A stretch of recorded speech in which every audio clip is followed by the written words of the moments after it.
Hola, buenas tardes a todos. Vamos a comenzar con un estudio bíblico nuevo, un libro que vamos a estudiar desde el capítulo 1 hasta el último capítulo. Ya hemos terminado lo que es el libro de Santiago, ya lo terminamos en la última clase. Entonces, hoy volvemos a retomar un nuevo libro. Este es un poco más extenso, esto nos va a llevar un poquito más de tiempo, pero es un libro muy profundo y un libro muy de excelencia para aprender acerca de la iglesia. Este libro es Primera de Corintios.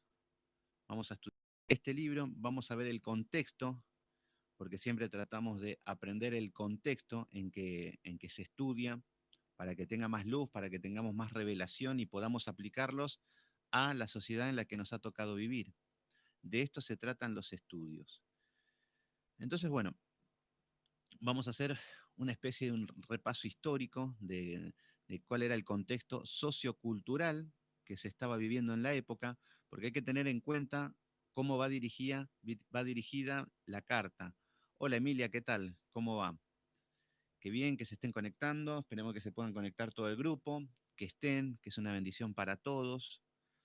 Y hoy vamos a leer un libro que Pablo, nuevamente preso, siempre Pablo estaba preso en algún lugar y le mandaba la carta a otro lugar, es la manera como Dios utilizó a Pablo para predicar el Evangelio. Cualquiera podría decir, no, Pablo, la verdad que tendría que andar por el mundo predicando, siendo prosperado en avión privado, pero no, vemos que la voluntad de Dios fue que Pablo esté preso. Pero no sabía declarar entonces Pablo. No, Pablo estaba sometido a la voluntad de Dios, no a la voluntad de sus deseos. Si le hubiesen dado a elegir, él jamás hubiese dicho, no, yo prefiero, la verdad, que en lugar de estar entregando las cartas, preso, me gustaría estar en el mar Mediterráneo con un coco y escribir las cartas y mandársela. Pero bueno, lo que tenemos que entender es que estamos bajo la voluntad y la soberanía de Dios. Bueno, este libro es un libro muy... Hola Marcela, ¿qué tal? Qué bueno que están ahí conectados. Eh, es bueno que empiecen desde el capítulo 1, en Marcela, Andrea, Laura, que se empezaron a conectar en estos días y los que se conectan y por ahí no los conozco. Está bueno porque con esto se van a volver a retomar todos los temas, porque nosotros estuvimos estudiando varios libros donde vimos las cartas pastorales y todo el orden de la iglesia, pero acá vamos a seguir viendo desde diferentes aspectos. Entonces, esto no es que si se pierden algunos estudios, es como que estamos... No, no, todo lo que vemos va a ir reforzando de lo mismo, nos va a hablar siempre de lo mismo, de la iglesia, del orden de la iglesia, de nuestro carácter, de la conducta, todo lo que es disciplina, porque para eso son las escrituras, para disciplinarnos, para corregirnos, para exhortarnos, para corregir lo deficiente. Y hoy la iglesia se ha quitado ese rol y lo único que se encarga es de ambiciones materiales. Pero bueno, vamos a ver un poquito, esperando también un poco a que se conecten, pero ya vamos a ir empezando con el estudio, porque yo sé que es un horario medio en 17:30 horas por ahí. 19:30 es un horario más donde, bueno, por ahí ya se relajan todos o llegan de hacer cosas.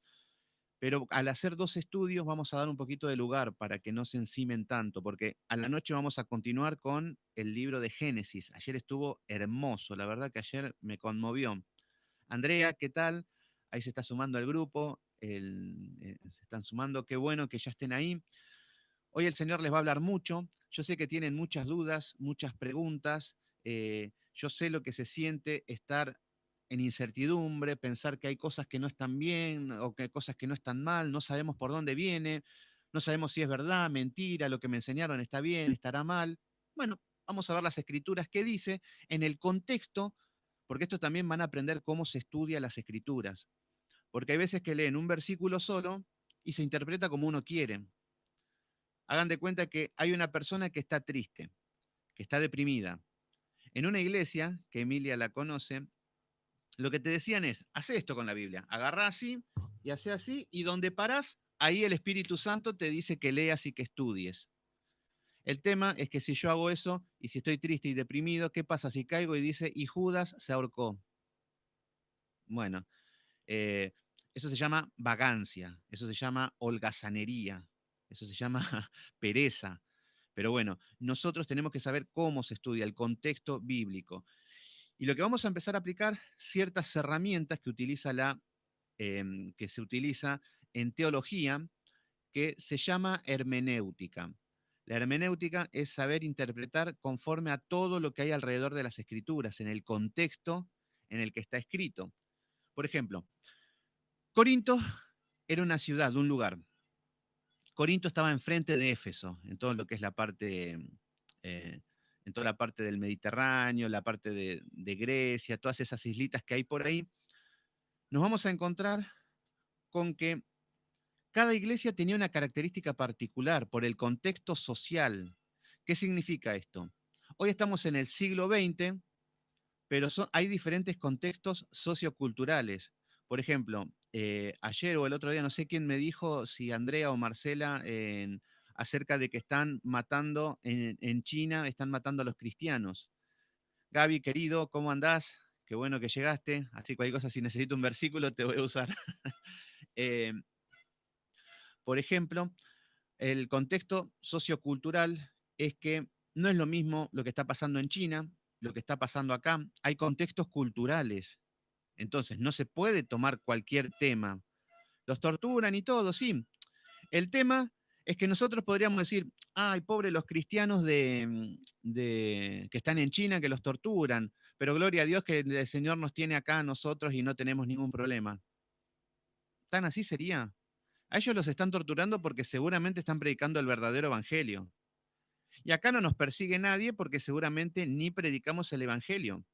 Entonces, por ahí Satanás te dice, ustedes son míos, así que ni me preocupo por perseguirlos, porque ya están perdidos. ¿Se entiende qué es lo que puede llegar a pasar? La gravedad del asunto. Entonces, por eso hay que ver el contexto sociocultural en el momento de que se está estudiando. Y esto es lo que vamos a hacer ahora con Corinto. Corinto era una ciudad. Era una ciudad donde habían 3 puertos y todos tenían que pasar sí o sí por Corinto. Y al pasar por Corinto era como una parada, como una estación de servicio, digamos, que era para ir a Roma. Recuerden que todos los caminos conducen a Roma. Esto es lo que es este refrán.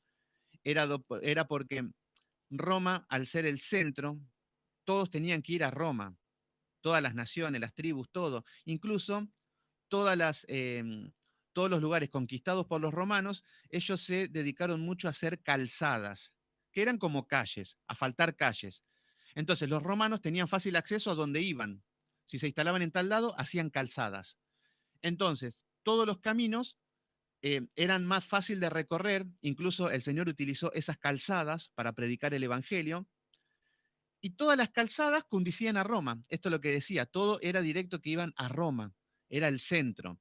Entonces acá tenemos Corinto, que vía marítima, habían 3 puertos importantes que paraban de todas partes del mundo como una parada para ir eh, a Roma. Entonces, este es el contexto. ¿Qué es lo que había en Corinto? Habían 200.000 hombres, esta es en la época que se escribe, 200.000 hombres libres y habían 400.000 esclavos. O sea que había mucha cantidad de esclavos, tráficos de esclavos. O sea que había un 6.000 personas viviendo en ese lugar. Este es el contexto. ¿Qué es lo que pasa? Empezamos a ver qué es lo que había en Corinto en la ciudad. Y después vamos a ver qué es lo que había en la iglesia, porque este es el contexto.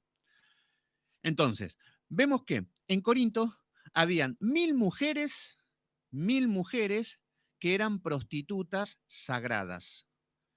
¿Qué significa esto? Estas mujeres estaban en el templo de Afrodita.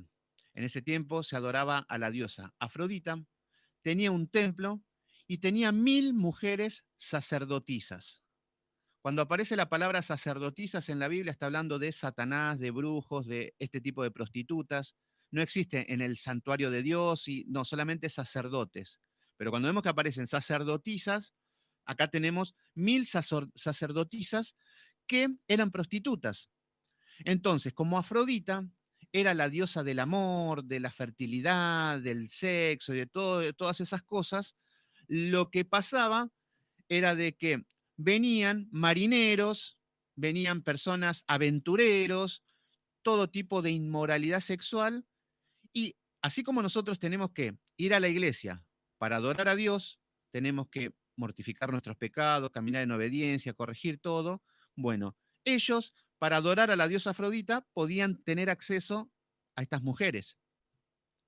Estas mujeres vemos que estaba muy de moda en esa época y eran muy bien vistas esas mujeres. Ahora por ahí decimos, ay, no, ay, son prostitutas. Ahora de otra manera, ahora bailan en un caño, ahora están con un político, son modelos. Las prostitutas están, pero de otra manera, no, pero en esa época, en el templo se reunían, tenían orgías, todo tipo de inmoralidad sexual, y a esto le sumamos hombres maleantes de todas partes del mundo, todo tipo de lengua, todo tipo de cultura, venían de todas partes, y era un lugar de mercaderes, mucha compra, mucha venta, era como una feria comunitaria de todo lo que puedan encontrar. O sea que habían idolatría de todo lo que se puedan imaginar, inmoralidad de todo lo que se puedan imaginar, maldad, excesos, todo lo que es una sociedad degradante.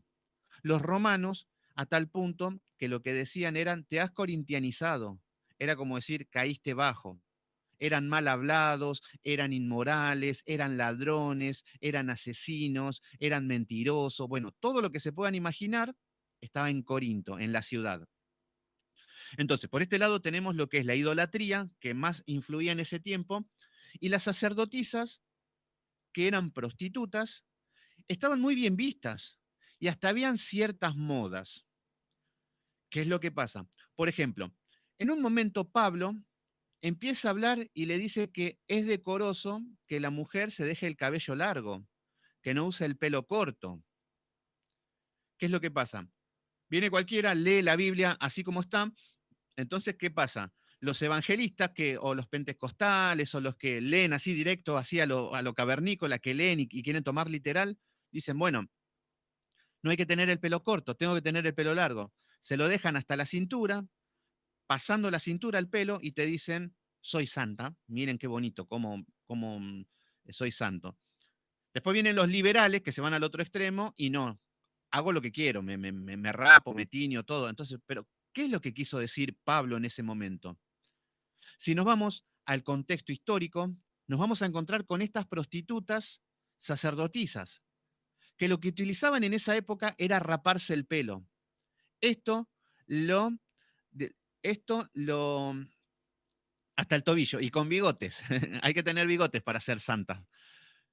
Estas sacerdotisas lo que utilizaban era el pelo rapado. Esto es lo que las diferenciaban y que les daba ese prestigio, porque eran deseadas, era un templo grande, era la diosa del momento. Entonces se rapaban el pelo y tenían la particularidad de que en el templo andaban sin ropa en la parte de arriba. Era lo que más llamaba la atención. Era la parte de su vestimenta, estar desnuda la parte de arriba. ¿Qué es lo que pasa?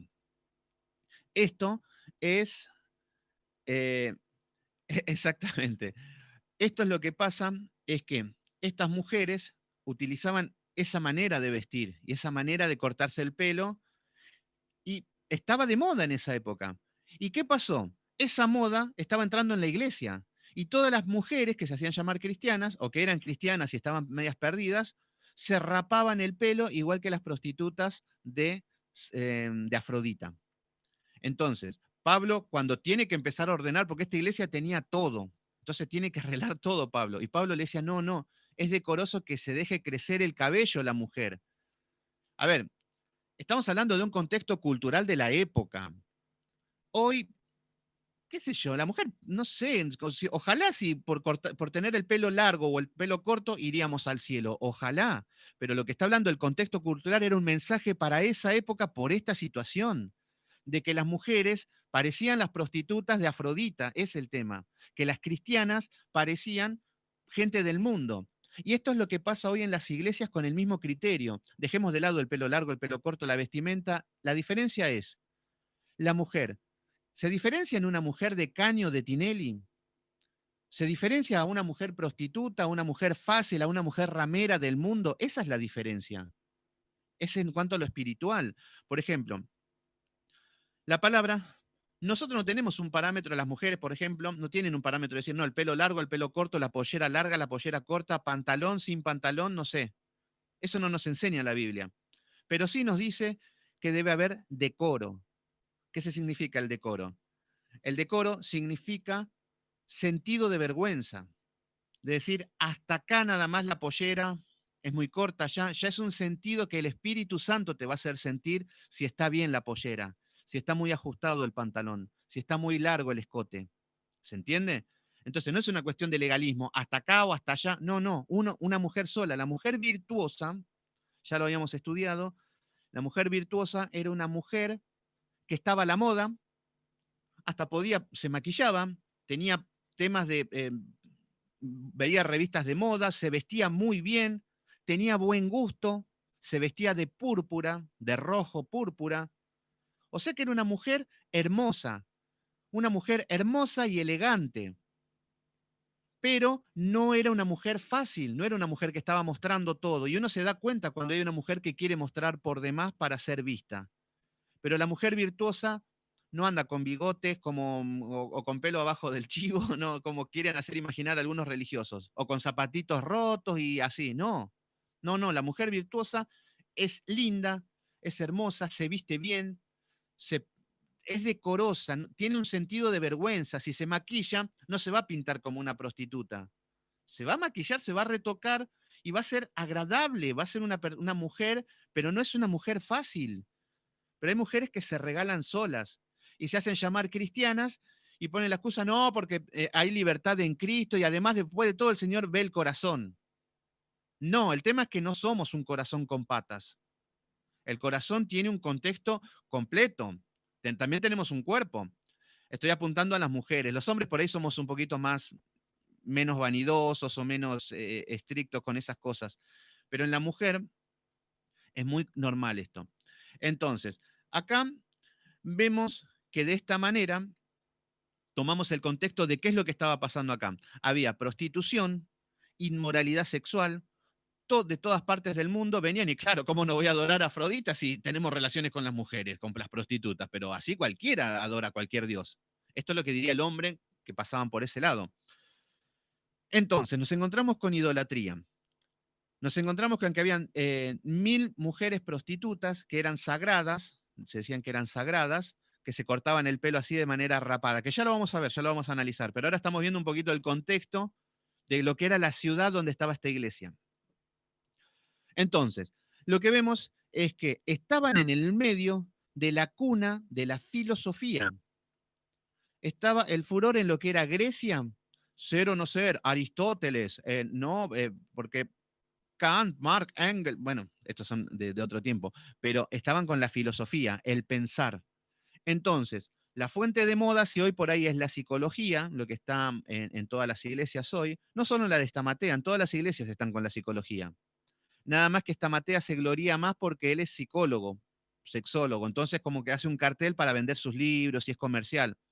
Pero la mayoría de las iglesias son religiosas, tienen un lenguaje religioso, pero están hablando de psicología solamente. Una palabra para la mente, de ánimo, de euforia, de gritos, de cosas y psicología. Pero en esta época, por eso vemos que, y en Apocalipsis nos habla de esto, nos habla de las fuentes de pensamientos. Esas son las armas de la bestia. La bestia, que nos representa una bestia salvaje con 7 cabezas y 10 cuernos. Lo que representaba en Apocalipsis, esta bestia no es el anticristo que va a venir en algún momento y los va a matar a todos. No, no, no. Está hablando desde la primera venida de Cristo hasta la segunda, que ahí va a haber una bestia que representa el poder que tiene las ideologías satánicas. Por ejemplo, el aborto. El aborto tiene un poder que es a nivel mundial. Ahí vemos la bestia con una cara de la bestia. El aborto, el feminismo, la filosofía en esa época, ahora la psicología, son diferentes armas, caras que va teniendo la bestia. ¿Por qué decimos la bestia? Porque tiene un poder bestial, infernal. Vemos que la psicología hoy tiene un poder asombroso a nivel mundial. y que está en contra de la Biblia. Esta bestia está para pelear contra la Biblia. Entonces, hoy nos encontramos con una cara, por ejemplo, la filosofía, la psicología. Pero si nos vamos 2000 años atrás, nos vamos a encontrar que era la filosofía, el pensar. Entonces, ¿qué es lo que entraba en la iglesia? No estaban con el autoestima, no estaban con la autoayuda, de que si vos te pones un plan maravilloso grande, lo vas a lograr porque vas a... No, no venían con estas pavadas. ¿Con qué venían? Ser o no ser. ¿De dónde venimos? ¿A dónde vamos? ¿Hacia dónde vamos? ¿Quiénes somos? Y empezaban, no, no, y empezaban con, por ejemplo, había un filósofo que se llamaba Empedocles, y estaba, estaba Empedocles por las cosas que decían, y, así, y eso entraba en la iglesia. Entonces, por ejemplo, estaban estudiando la creación, por ejemplo, como ayer que estábamos estudiando el poder soberano de Dios. No, no, no, la filosofía, ser o no ser. Debemos cuestionarnos, ¿hacia dónde vamos? ¿De dónde venimos? No sé si hubo una rebelión contra el cielo, porque tal vez y empezaban con estos delirios. Y estaba muy bien visto porque los filósofos les daban prestigio de, de que eran personas inteligentes, de que eran personas pensantes. Entonces se ponía a hablar un filósofo y todos decían, wow, si lo dice este debe ser, porque mirá cómo está hablando, mirá cómo está, y el tipo estaba delirando cualquier cosa. Lo mismo, exactamente lo mismo, 2000 años después, está el psicólogo. No, porque el yo, porque esto, porque lo otro, porque cuando te hablan y viene el envidioso y quiere algo que vos tenés, pero vos tenés que seguir. Y la gente, wow, ¿cómo sabe este loco? Y lo mismo, profesando ser sabios, se hicieron necios. Entonces, ahí nos estamos encontrando lo mismo, por eso vemos que la Biblia es eterna. Hay aspectos culturales, como esto que digo del corte de pelo, por eso hay que estudiar bien cómo se estudia, cómo se analiza para que tengamos la revelación bíblica. Pero lo que vemos es que en esa época era la filosofía. Después fueron cambiando. Después habían fanatismos religiosos, después había, bueno, de todo empezó a pasar. Hoy tenemos el poder de la bestia, tenemos con el feminismo, tenemos con el aborto, el matrimonio homosexual, con la igualdad de género. Esta es la bestia que nos toca luchar hoy contra esta bestia. En otro tiempo tenían que luchar con otra bestia. Por ejemplo, los de la iglesia primitiva tenían que luchar con bestias que se llamaban soldados romanos y judíos, que venían con una espada y te la clavaban y te la sacaban por el cuello. Ese era otro tipo de bestia. Dios nos libró de eso. Pero aún así estamos luchando con otro tipo de bestias. Y es desde la primera venida de Cristo hasta la segunda.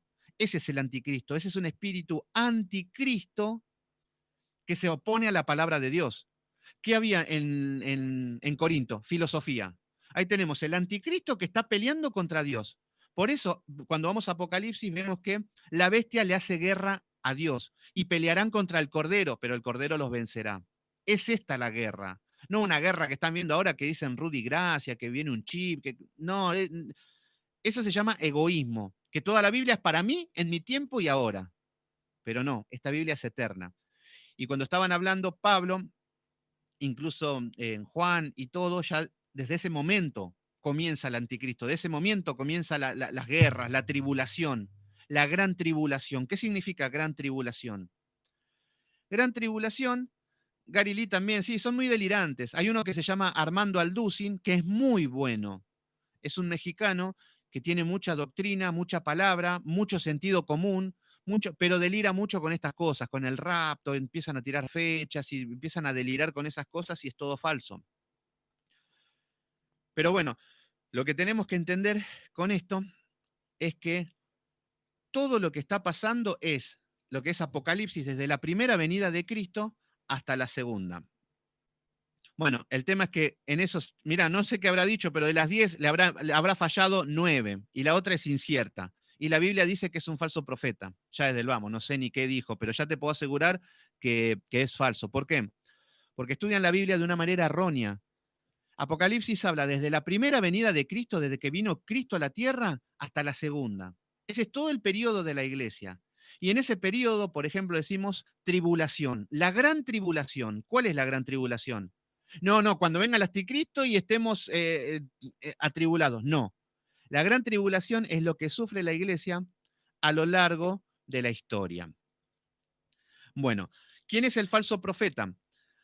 Voy a tener que hacer, porque en esto está bueno, los que ya conocen los estudios, los que vienen, ya sabemos, pero lo vamos a repasar para Andrea y para Marcela y algunos que estén con estas confusiones.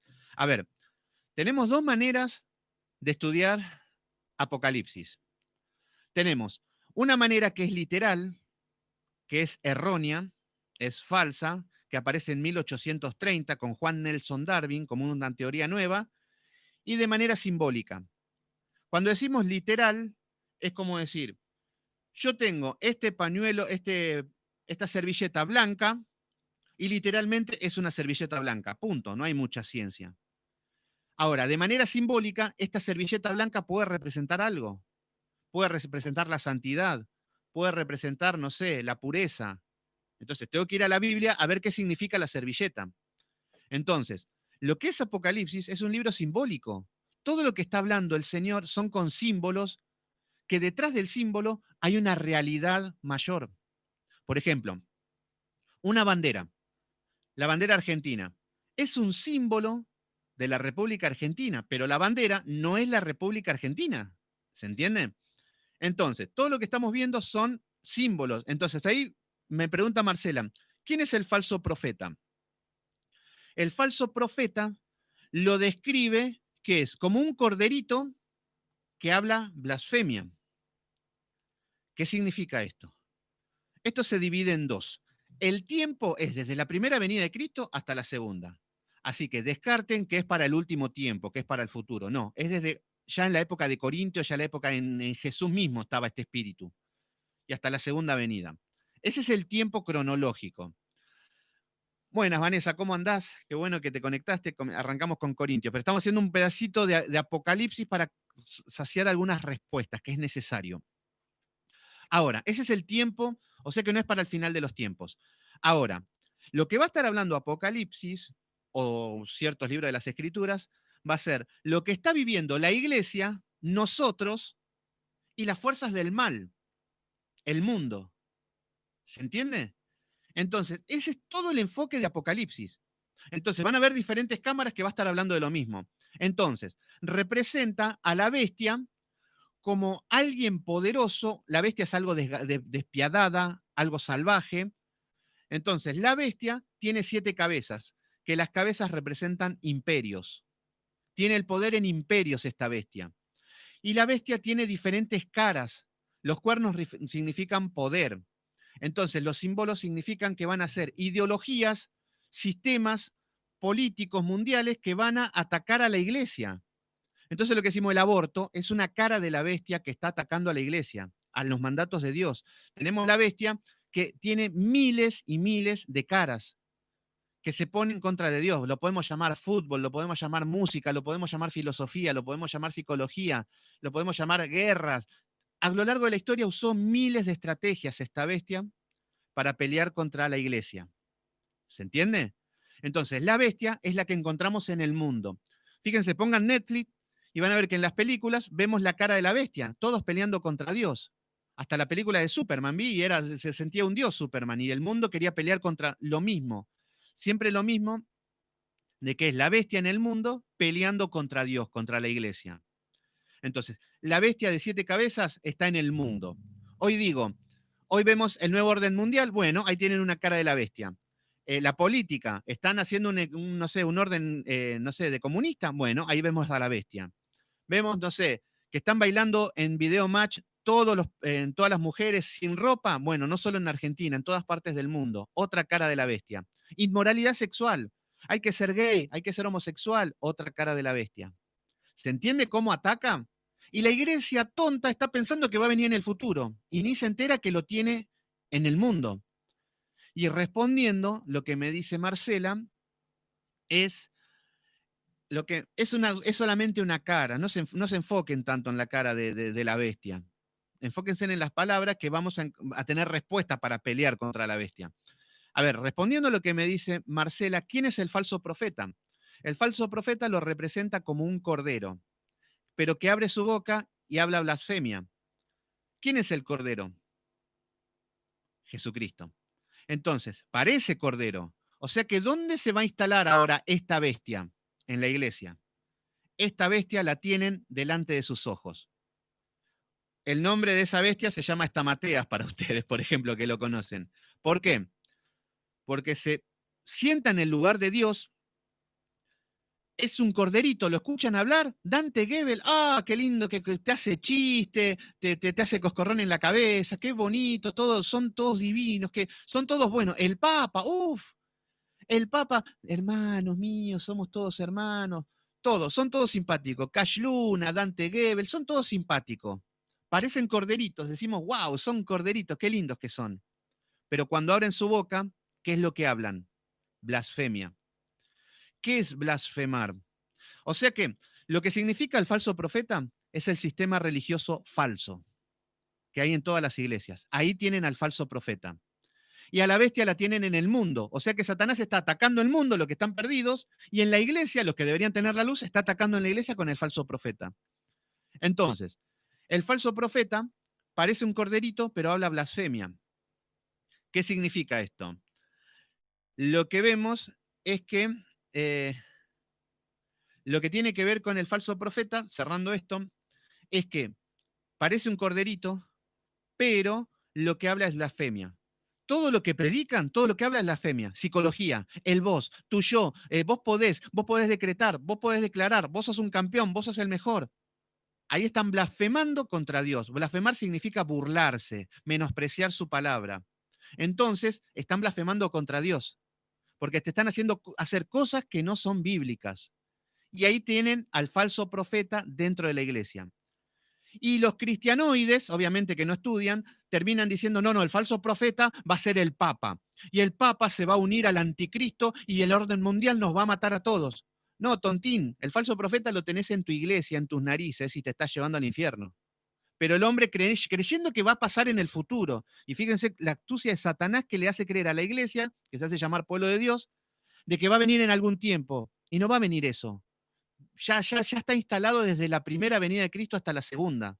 ¿Cuándo es la segunda venida? No sabemos. Puede ser hoy, puede ser mañana, dentro de 100 años, dentro de 1000 años. No lo saben ni los ángeles. Y lo va a saber Gary Lee o Gary D, no sé cómo se llama este loco.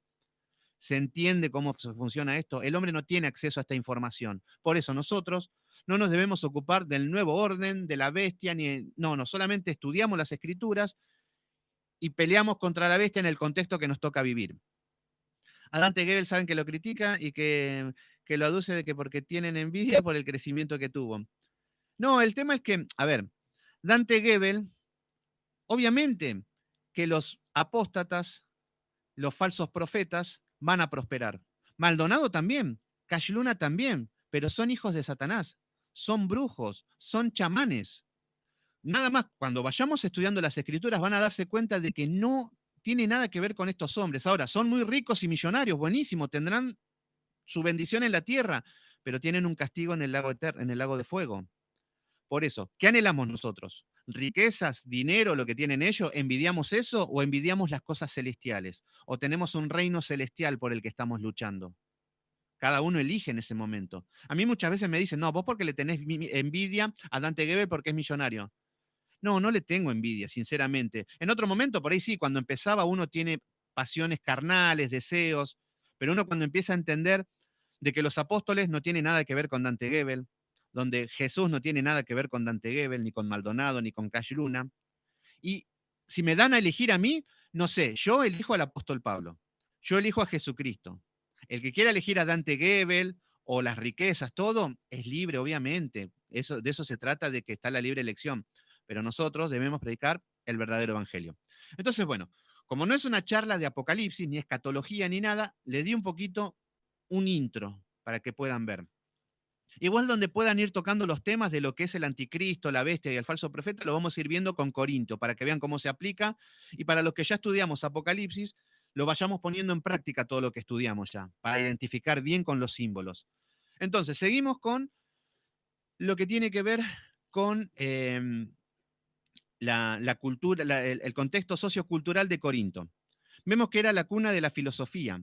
Ahí vemos una mano de la bestia. Ahí vemos una cara de la bestia.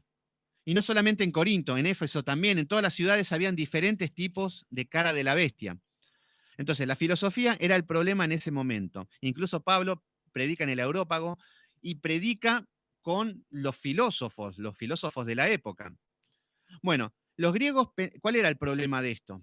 Que la filosofía estaba en el mundo. Ya vimos que en la iglesia se tiene que desprender del mundo. Este es el objetivo. Pero bueno, las mujeres parecían prostitutas como las sacerdotisas de Corinto. Los que predicaban filosofía y pensaban mucho, ese era el problema. Ellos pensaban mucho, analizaban la Biblia y estaban todo el día pensando y no estamos mandados a pensar.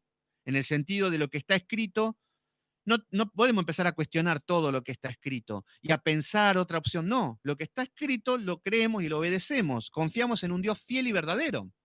Pero en esa época pensaban mucho, ese era el problema. Entonces los griegos eran muy de pensar, pero eso entró en la iglesia. Vemos que Pablo había escrito 4 cartas a Corinto, pero encontramos 2 en las escrituras, primera y segunda de Corinto. Fue dirigida a Corinto desde Éfeso. Había una isla enfrente que se llamaba Éfeso. Acá lo que vamos a ver es que cada iglesia tenía un movimiento diferente. Acá vemos que había mucho pecado en la ciudad y todo el pecado entró en la iglesia. En la iglesia de Éfeso era lo mismo, un contexto muy parecido al de Corinto, pero la iglesia era más firme, tenía más doctrina y más crecimiento. Acá estos son todos niños espirituales en esta iglesia. Acá Pablo los reprende porque son niños, porque no hay crecimiento en esta iglesia y estaban cada vez peor y era un desorden. Por eso Pablo tiene que hablar de las lenguas. En la mayoría que tienen su versión de la Biblia, todos son convincentes. Sí, en cuanto a la versión de la Biblia, eso después podemos analizarlos cuando estudiemos todas las escrituras, pero el Señor nos va a hablar hasta con un asno, no se preocupen por eso. A veces nos preocupa decir, no, cuál es la versión correcta o lo que sea, pero el Señor incluso llamaba a las personas sin Biblia. Así que no pasa por eso. Cuando estudiamos de una manera diligente, sí, por ahí empezamos a utilizarla. Entonces, bueno, vemos que fue dirigida a Corinto desde Éfeso, otro lugar pecaminoso. Entonces vemos que Corinto era un lugar como que era la feria de la vanidad. Esto era lo que era. Era una feria porque venían de todas partes del mundo. Tenían 3 puertos importantes. Todo el comercio pasaba por ahí, todo el mundo pasaba por ahí, todo el mundo entero tenía que pasar por ese lugar. Entonces vemos que era un lugar importante con mucho movimiento y mucha cultura. Había gente griega, judío, italianos, marineros de todas partes del país, de Medio Oriente, de todas partes había. Habían negociantes, aventureros, que vendían esclavos, compraban. eh, todos los que andaban por ahí y todos en cosas raras estaban en ese lugar. Lo que había en Corinto era degradación humana por la religión, por Afrodita, por las falsas religiones, por la inmoralidad sexual, las sacerdotisas, las prostitutas, la filosofía griega, todo esto llevaba a un degrado cultural, un degrado de... No estoy leyendo ningún versículo, estoy dando un contexto sociocultural de lo que era Corinto, de lo que vamos a estudiar. Estamos viendo la historia de esta ciudad. Historia y sociocultural significa que estamos viendo la sociedad que era y la cultura que habían, en qué creían, qué es lo que hacían, cómo se comportaban. Entonces, en ese contexto hay que estudiar la iglesia, que Corinto tenía toda esa presión del mundo, ¿se entiende? Entonces ahí vamos a entender un poco cuando vamos a leer. Todavía ni empezamos con Corinto, es una introducción esto. Entonces, vemos que se encontraba en Corinto y en la iglesia, porque no había diferencia entre la iglesia y el mundo. Ese es el tema. Vemos que había discusiones sin fin, porque terminaban siendo discusiones filosóficas. Yo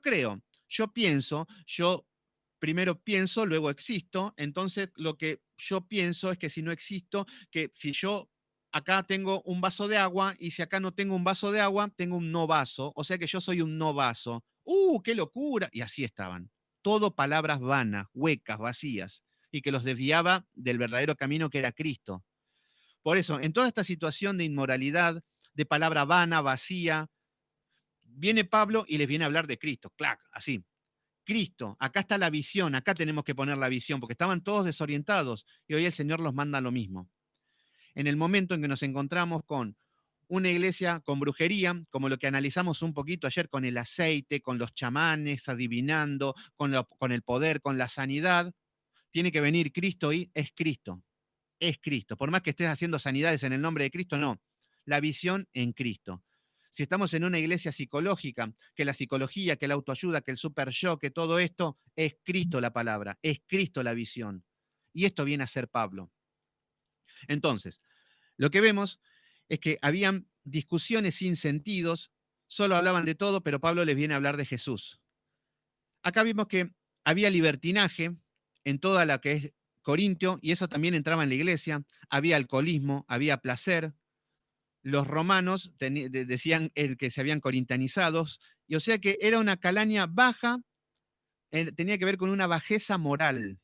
Esta es una bajeza moral, porque hasta los impíos tienen moral. Los impíos saben que robar está mal. Los impíos saben que adulterar está mal. Los impíos saben que drogarse está mal. Los impíos saben todo, pero tienen una moral. Y hay muchos impíos que viven mejor que muchos cristianos, que se hacen llamar cristianos. Entonces, pero acá vemos que había una baja calaña moral. La moralidad, sexo, descontrol, lujuria, borracheras, esclavo, venta, estafa, bueno, todo eso estábamos encontrando en Corinto. Entonces, ¿de qué se trata este libro? Ya entrando, ya, ahí entramos al libro, ya. Esto fue una introducción. Esto es el contexto histórico y sociocultural. Es más amplio, pero tampoco es no es una clase de historia o de arqueología y cosas así. El tema es que Pablo se encuentra con este tema preso encima. Imagínense, pobre Pablo, que viene una persona y le empieza a decir, ¿cómo está la iglesia de Corinto? No, no sabe lo que es. Oh, y le empieza a contar. Y Pablo se agarraba la cabeza entre las cadenas y le tenía que anotar, y así le escribía Pablo en este contexto a la iglesia de Corinto.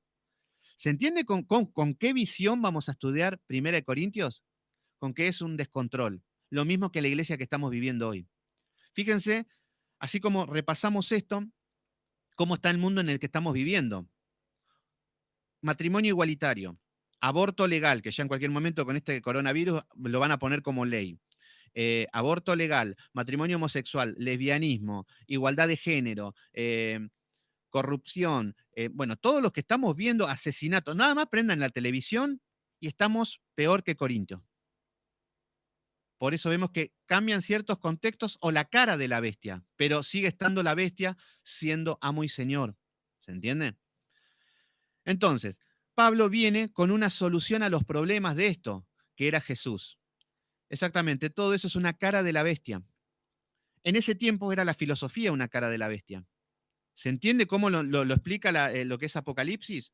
Entonces, vamos a ver al mismo tiempo, yo voy a aplicar en esto, así que los que estudiamos Apocalipsis vamos a ir aplicando el poder de la bestia en el mundo y el poder del falso profeta en la iglesia.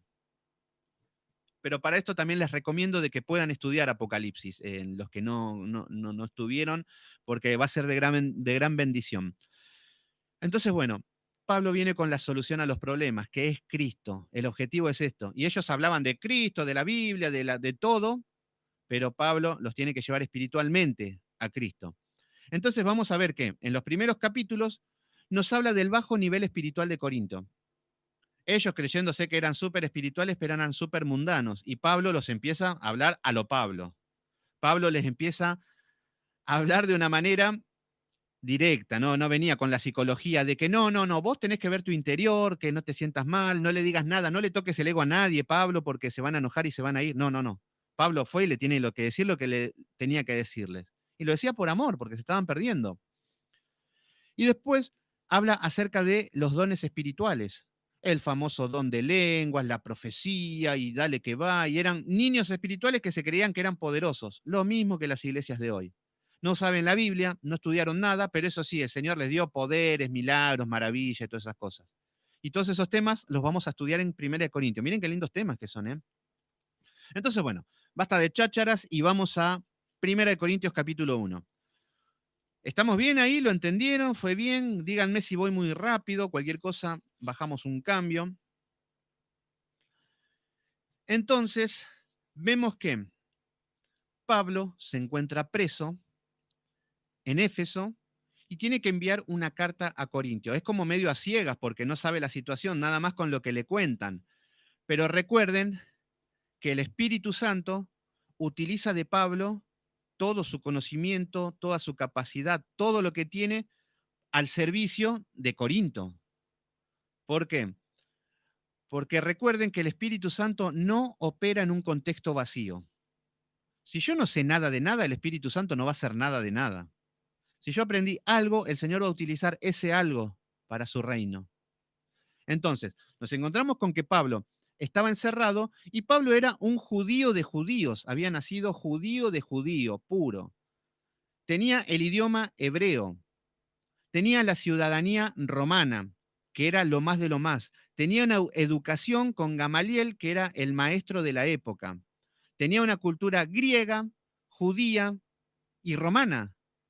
Entonces vemos que, exactamente, es para saber el contexto. Entonces nos encontramos con que Pablo está encerrado, pero él aún así conocía la cultura griega, conocía la cultura romana, conocía la cultura judía, conocía la lengua. Al ser ciudadano romano sabía cómo convivía todo y al mismo tiempo conocía la palabra como pocos de la época. Entonces, cuando daba una palabra, era certera, era precisa, porque sabía en el contexto que se estaban moviendo. Entonces aplicaba la palabra conforme al contexto de lo que estaba pasando. No le daba una palabra loca. No, mirá, Pablo, hay un muchacho que anda con su madrastra y así viene a la iglesia. Hay un caso de esto en la iglesia. Y Pablo no empieza, bueno, dense en la mano, empiecen a orar, a clamar y que el Señor les dé una respuesta. No, no viene con estas tonterías que hacen las iglesias hoy. No, no, le dice, así, así, así, y ustedes lo están encubriendo, expúlsenlo. Así viene Pablo, con toda esta autoridad, ¿se entiende? Por eso viene a ordenar la iglesia. Y esto es lo que quiere hacer con nosotros, y la iglesia somos nosotros. Bueno, vamos a comenzar con el capítulo número 1. En el capítulo número 1 comienza la presentación, el saludo. Pablo, llamado a ser apóstol de Jesucristo por voluntad de Dios. No sé cuánto puedo avanzar. Puse de título la iglesia dividida, pero veo que hay mucho material y muchas cosas. A ver, acá está diciendo Pablo, apóstol por voluntad de Dios. ¿Qué significa esto? Los apóstoles son 12. No hay más de esto. Todos los que están después de Pablo son falsos.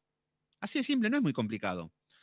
A ver, el 12 es el número perfecto en cuanto el orden religioso, digamos. Dios y el hombre, esto también lo vimos en Apocalipsis, es el símbolo del número 12.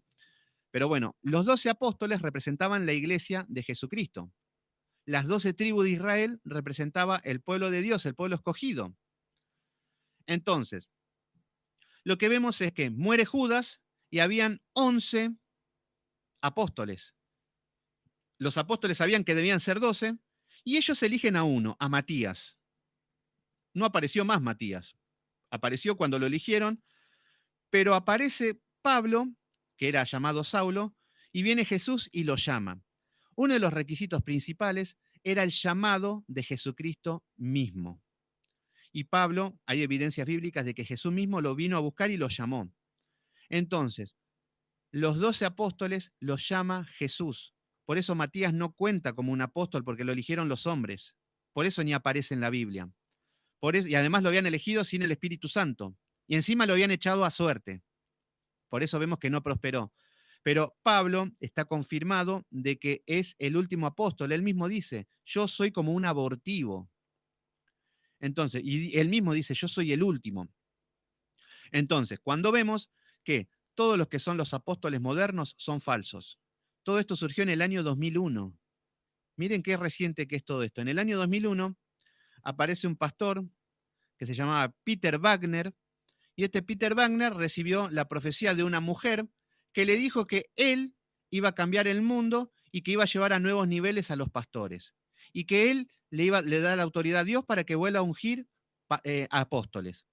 O sea que desde la iglesia primitiva hasta el año 2001 no habían apóstoles. Miren qué loco, ¿eh? No habían apóstoles. Entonces, Peter Wagner, utilizando las redes sociales que empezaban a hacer furor con los mails, los llamados mails de la época, empezó a contactarse con todos los pastores del mundo.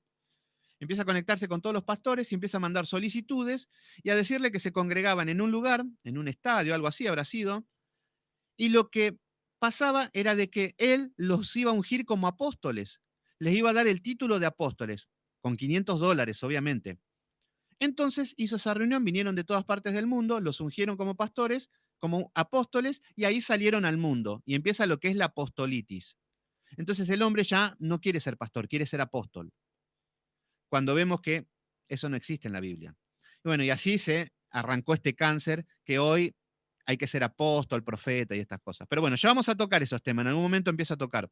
Pero acá vemos un verdadero apóstol que está confirmado por Dios. Por eso dice Pablo, llamado a ser apóstol de Jesucristo por la voluntad de Dios.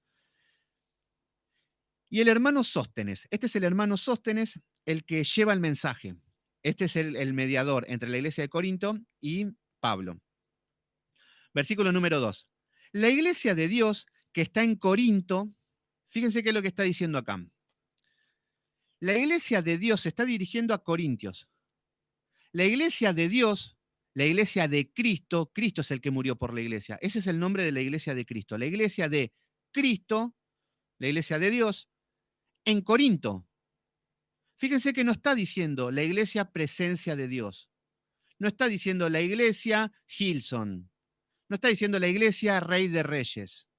La iglesia del pastor Apolos. No. Dice la iglesia de Dios, la iglesia de Cristo en Corinto. Por eso, nosotros somos la iglesia. ¿Qué somos? Cuando hay un grupo de personas que se congregan públicamente, tienen un lugar físico donde se congregan. Eso se llama la iglesia local. Entonces, cuando hay 2 o 3 en mi nombre, yo estaré ahí, dice el Señor. Tiene que ser a la manera de Dios. No es que 3 hermanos rebeldes se juntan y acá está Dios y hacemos lo que queremos y somos la iglesia y somos un organismo. No. Cuando hay un maestro, un pastor, alguien que enseñe la palabra y que dirija a los 2 o 3 que están en su nombre, el Señor está ahí, utilizando los medios de gracia y todo lo que el Señor nos deja en sus escrituras, ahí se conforma la iglesia. Por eso no pasa por ser miles, 10 millones o 3.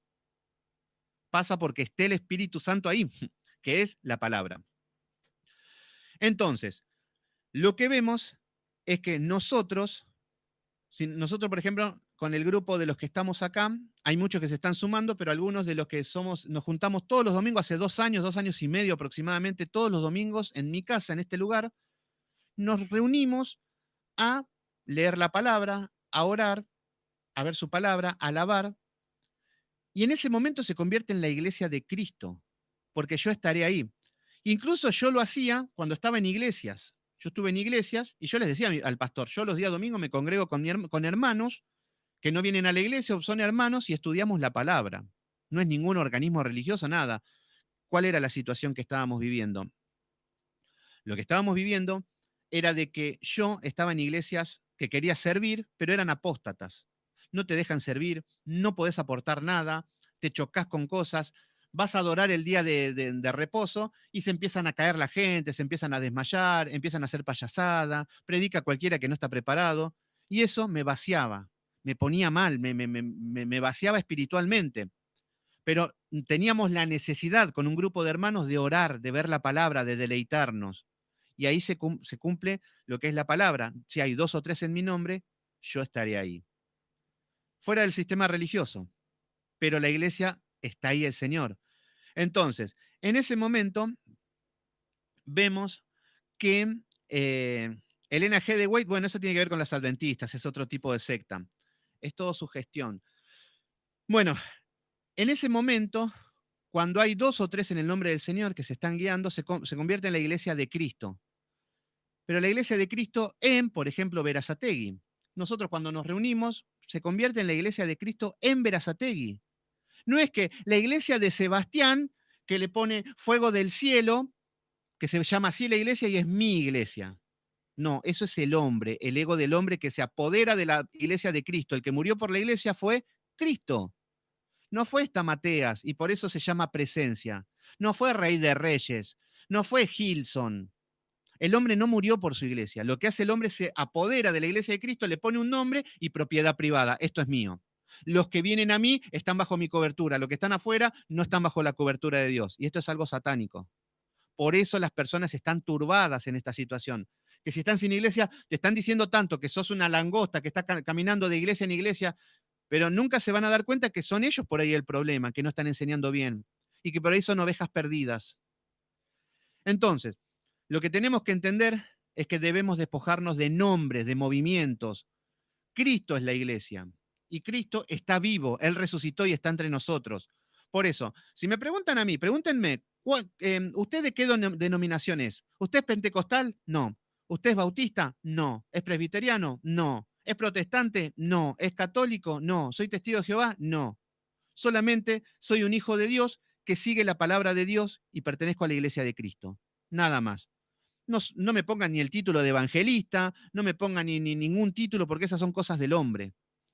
Entonces, hay quienes hacen colas de 2 cuadras en la iglesia y ven al pastor cuando entran en el templo desde lejos.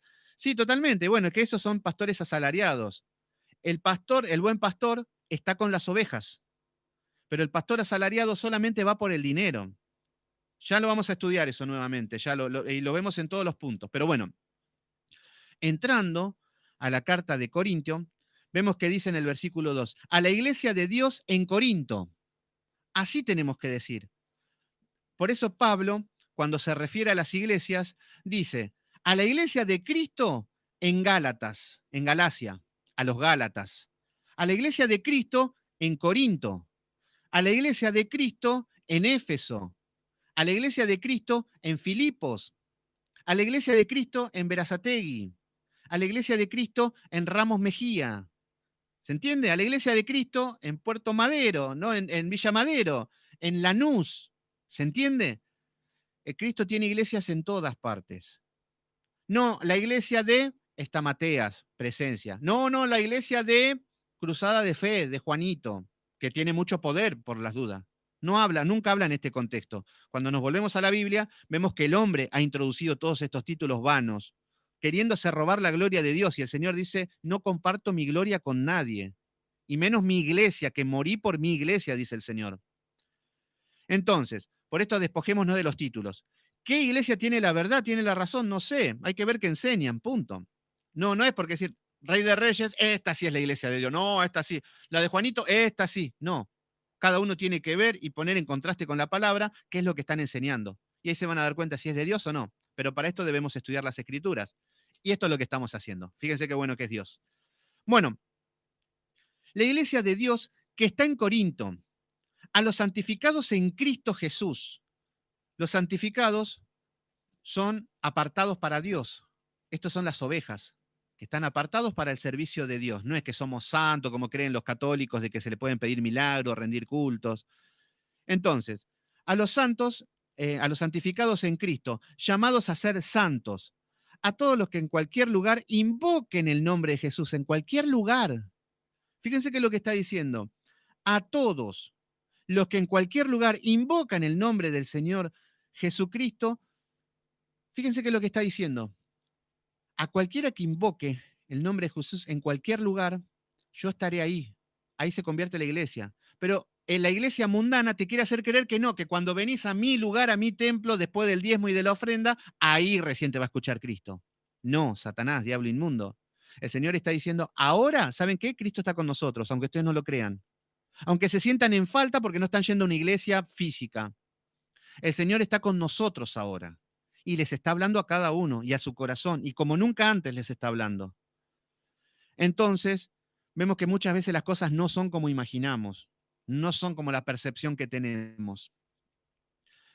Entonces, lo que vemos es que a todos los santos, ustedes son santos, son apartados para Dios.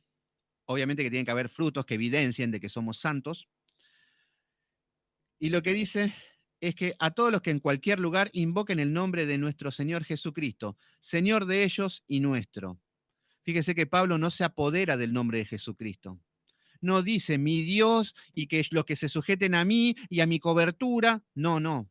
En todos lugares, en todas partes, el que invoque el nombre de Jesucristo, esa es la iglesia de Cristo. Está hablando de eso, no está hablando de denominaciones. A los pentecostales no. A los bautistas sí, porque ellos sí son de Dios. No, hay herejes en los pentecostales y en los bautistas. Y hay hijos de Dios en los pentecostales y en los bautistas. Así que despojémonos de los movimientos humanos. Despojémonos de las denominaciones, de los títulos, de los títulos de apóstoles, de los pastores, de ungidos. Despojémonos de esto. ¿Qué vimos ayer? La unción, el único ungido es Cristo. Nosotros somos los santos y el único ungido es Cristo. Ya no hay más superapóstoles, ya no hay más superpastores, no hay más evangelistas estrellas. Esto es lo que tenemos que entender.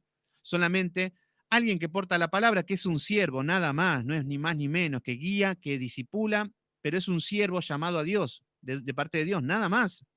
No esto que dicen que el pastor entra a 2 cuadras para que no le pidan autógrafos. El mundo ha entrado a la iglesia. Bueno, versículo 3. Gracia y paz a vosotros, Dios nuestro, Padre y Señor Jesucristo. Versículo número 4. Acción de gracia por dones espirituales. Acá empieza a hablar directamente de los dones. Recuerden que los dones dijimos que son talentos que el Señor nos da, que los tenemos que desarrollar. Pero algunos se creen que un don es algo que Dios te da de la nada, que vos no haces nada y ya sos un superpoderoso, un superpredicador y vos no hiciste nada. Eso es falso. Y con esto se encuentra Pablo. Fíjense, dice, gracias doy a mi Dios siempre por vosotros, por la gracia de Dios que os fue dada en Cristo. Bueno, acá los toma como hermanos. Dentro de todo se reserva porque vemos el contexto de Pablo, cómo se presenta a las iglesias y según cómo se comportan, Pablo actúa de diferentes maneras. Está conforme a la situación, no es un hipócrita. Entonces lo que dicen es que esta gracia que fue dada por Cristo Jesús, versículo 5, porque en todas las cosas fuiste enriquecido.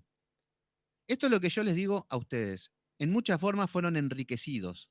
Obviamente que cuando decimos enriquecidos pensamos en ser ricos, famosos, en tener dinero. Y si no soy rico y famoso, no estoy bendecido.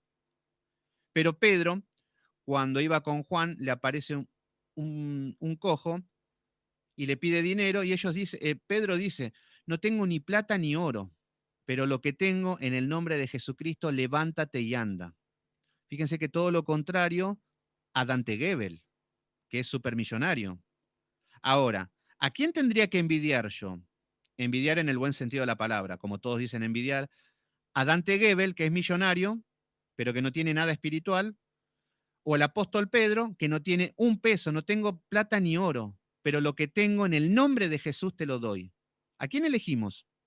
Yo elijo a Pedro, no sé, cada uno elige. Y cuesta despojarse de las glorias del hombre, cuesta despojarse del confort. Pero bueno, a mí me costó, pero elijo a Pedro. Entonces acá lo que dice, versículo 5, porque todas las cosas fuisteis enriquecidos en él, en toda palabra. Fíjense que fuimos enriquecidos en palabra. Ahora estamos siendo enriquecidos recién en la palabra, porque estamos estudiando y estamos leyendo. Y no porque yo sea un genio, nada, no, no. Cualquiera que estudie va a ser enriquecido.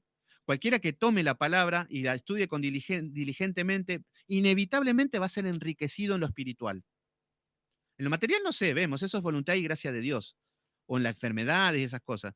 Pero sí vamos a ser enriquecidos en palabra y en toda ciencia. Ciencia significa conocimiento de Dios. ¿Qué bendición más grande que conocer a nuestro Dios?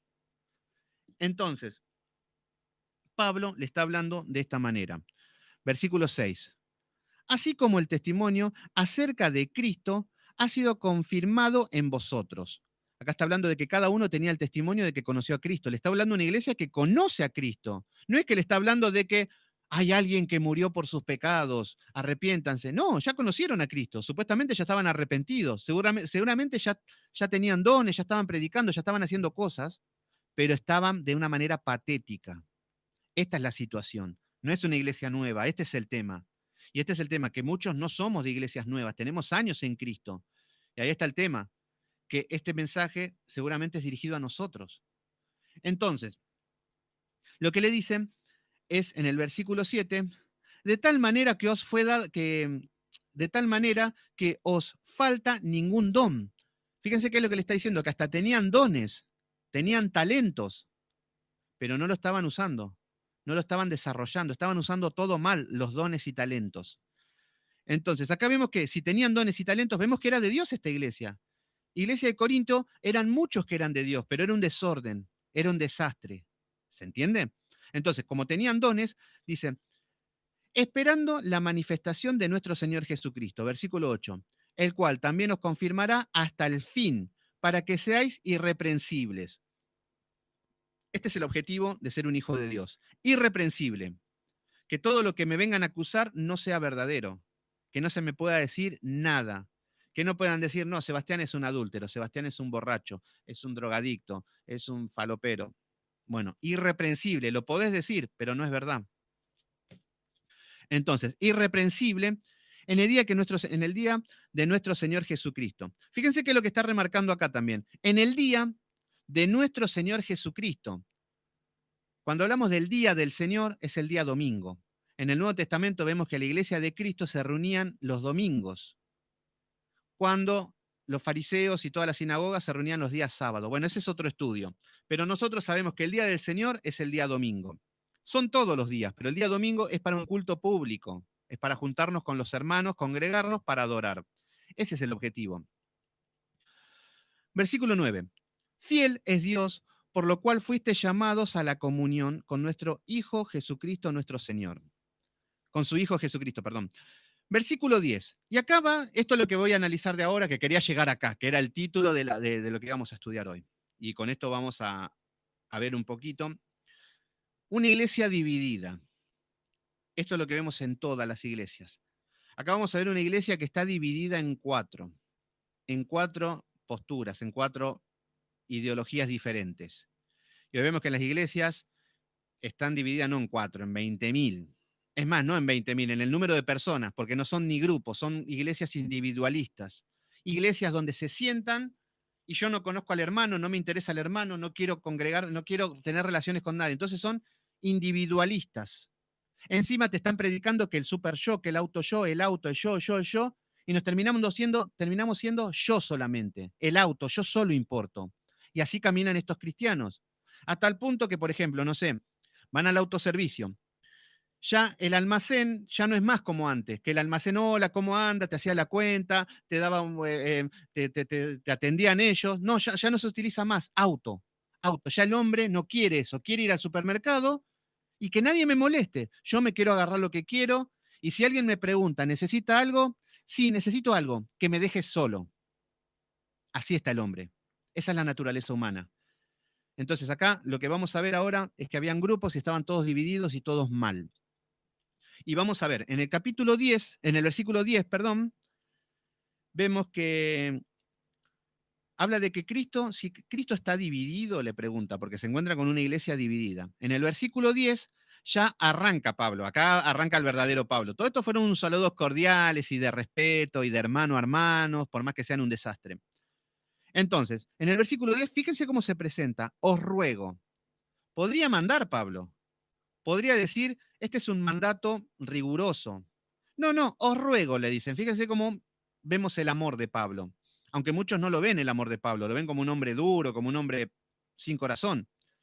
Pablo dice, os ruego, pues, hermanos, por el nombre de nuestro Señor Jesucristo, que habléis todos una misma cosa. Que hablemos todos una misma cosa. ¿Qué significa esto? Yo voy a una iglesia, a cualquiera, y les digo, bueno, les voy a dar una hojita, como a los chicos de séptimo grado, y les voy a hacer 10 preguntas básicas del Evangelio de Jesucristo. Y le puedo preguntar qué es la justificación por la fe, los mandamientos del Señor Jesucristo, qué piensan de esto, del otro. Y a la hora de corregir, vamos a ver que todos piensan diferentes cosas, en cualquier iglesia. Todos piensan diferentes cosas. Pero ¿cómo? Si ustedes están en la misma iglesia, deberían pensar lo mismo, supongo. Hagan de cuenta que nosotros estamos acá y yo estoy leyendo algo y uno cree que es testigo de Jehová, el otro cree que es adventista, el otro es musulmán, y el otro, y así estamos, y así caminamos. ¿Cómo podríamos estar de acuerdo? Cristo no está en el medio.